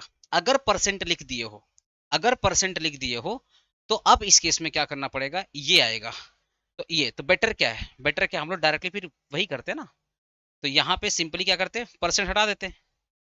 ठीक है, वहां तुम लोग परसेंट काट दो, अब डायरेक्टली मल्टीप्लाई कर दो 1.59 का 10, तो 15.9, ये होगा आपका डायरेक्ट आंसर हो जाएगा 15.9। 15.9% आपका डायरेक्ट आंसर आ जाएगा। समझ गए। तो दो तरीका है, जैसे आपको समझ में आया मैंने आपको दोनों तरीका समझा दिया है। ठीक है, अब लास्ट हम करेंगे लिवरेज का, ये वाला क्वेश्चन है। ठीक है, इजी तो है, 2024 में variable cost as a percentage 75 50, interest दिया हुआ है, अच्छा डॉल दिया हुआ है, डीएफएल दिया हुआ है, और आपका टैक्स दिया हुआ है। 2019 वाला सम्स है सेम एज 2019। तो देख रहे हो 2019 वाला जो सम्स है ना, 2019 वाला जो सम्स है वो 5 साल में 3 बार पूछ लिया है, 5 साल में वो 3 बार सम्स पूछ लिया 2019 वाला सम्स। ठीक है ना, और ये देखो 2025 का सम्स है, सेम सम्स है, ये 2025 का सम्स है, ये 2025 का सम्स है। ठीक है, ये भी देखो ना सेम एज 2019, सेम क्वेश्चन 2 बार पूछा है। अच्छा नहीं, हाँ सेम क्वेश्चन 2 बार पूछ दिया। एक बार मैं चेक कर लेता हूँ, एक बार मैं चेक कर, हाँ मैंने चेक किया है, 2025 में जो क्वेश्चन आया ना वो 17 की तरह आया था, 2017 की तरह आया था। तो जो 2025 में जो क्वेश्चन आया था वो 2017 की तरह आया था। ठीक है, तो ये 2017 का क्वेश्चन है, 2017 वाला जो क्वेश्चन है तो 2017। ठीक है, तो ये क्वेश्चन रिपीट हो गया था, ये क्वेश्चन रिपीट हो जाएगा। तो यहाँ पे मैं सिंपल लिख रहा हूँ 2025 का जो क्वेश्चन आया था, वो जो बुक में 17 नंबर क्वेश्चन मैंने करवाया था ना, बुक का 17 नंबर क्वेश्चन, ये उसकी तरह पूछा था। ठीक है, तो होपफुली दोस्तों मैंने लिवरेज का 2019 से लेकर के 2025, 2019 से लेकर 2025 के सारे क्वेश्चन करवा दिए हैं। होपफुली आपको समझ में आ गया होगा। स्टिल कोई डाउट होता है तो आप मेरे से जरूर पूछिएगा। ठीक है ना, एंड आपकी तरह व्हाट्सएप ग्रुप में ज्वाइन हो जाना, टेलीग्राम में कोई भी चीज नहीं आएगा। ठीक है, तो जो डाउनलोड पीडीएफ का लिंक रहेगा उससे हमारा व्हाट्सएप चैनल जाएंगे, तो आप हमारा व्हाट्सएप चैनल और टेलीग्राम चैनल दोनों पे ज्वाइन हो जाइए, क्योंकि भैया टेलीग्राम कभी बंद होता है कभी नहीं बंद होता, समझ रहे हो ना, ऐसा उनका चलते रहता है। तो होपफुली दोस्तों आपको क्वेश्चन समझ में आ रहे होंगे। ठीक है, और मैंने लेटेस्ट 5 साल के सारे क्वेश्चन करवा दिए, 5 साल नहीं 19 से लेकर 25, लगभग 6-7 साल के 7 साल के मैंने सम्स करा दिए हैं, 19 20 21 22 23 24 25, इतने सारे मैंने क्वेश्चन करवा दिया है। प्लीज वीडियो को शेयर करना, लाइक करना। ठीक है, नेक्स्ट वीडियो तुरंत अपलोड होगा। ठीक है ना, तो प्लीज वीडियो को शेयर करना अपने दोस्तों के साथ, और कमेंट करके बताओ भाई समझ में आ रहा है या नहीं समझ में आ रहा है। ठीक है, एक बार कमेंट जरूर कर देना।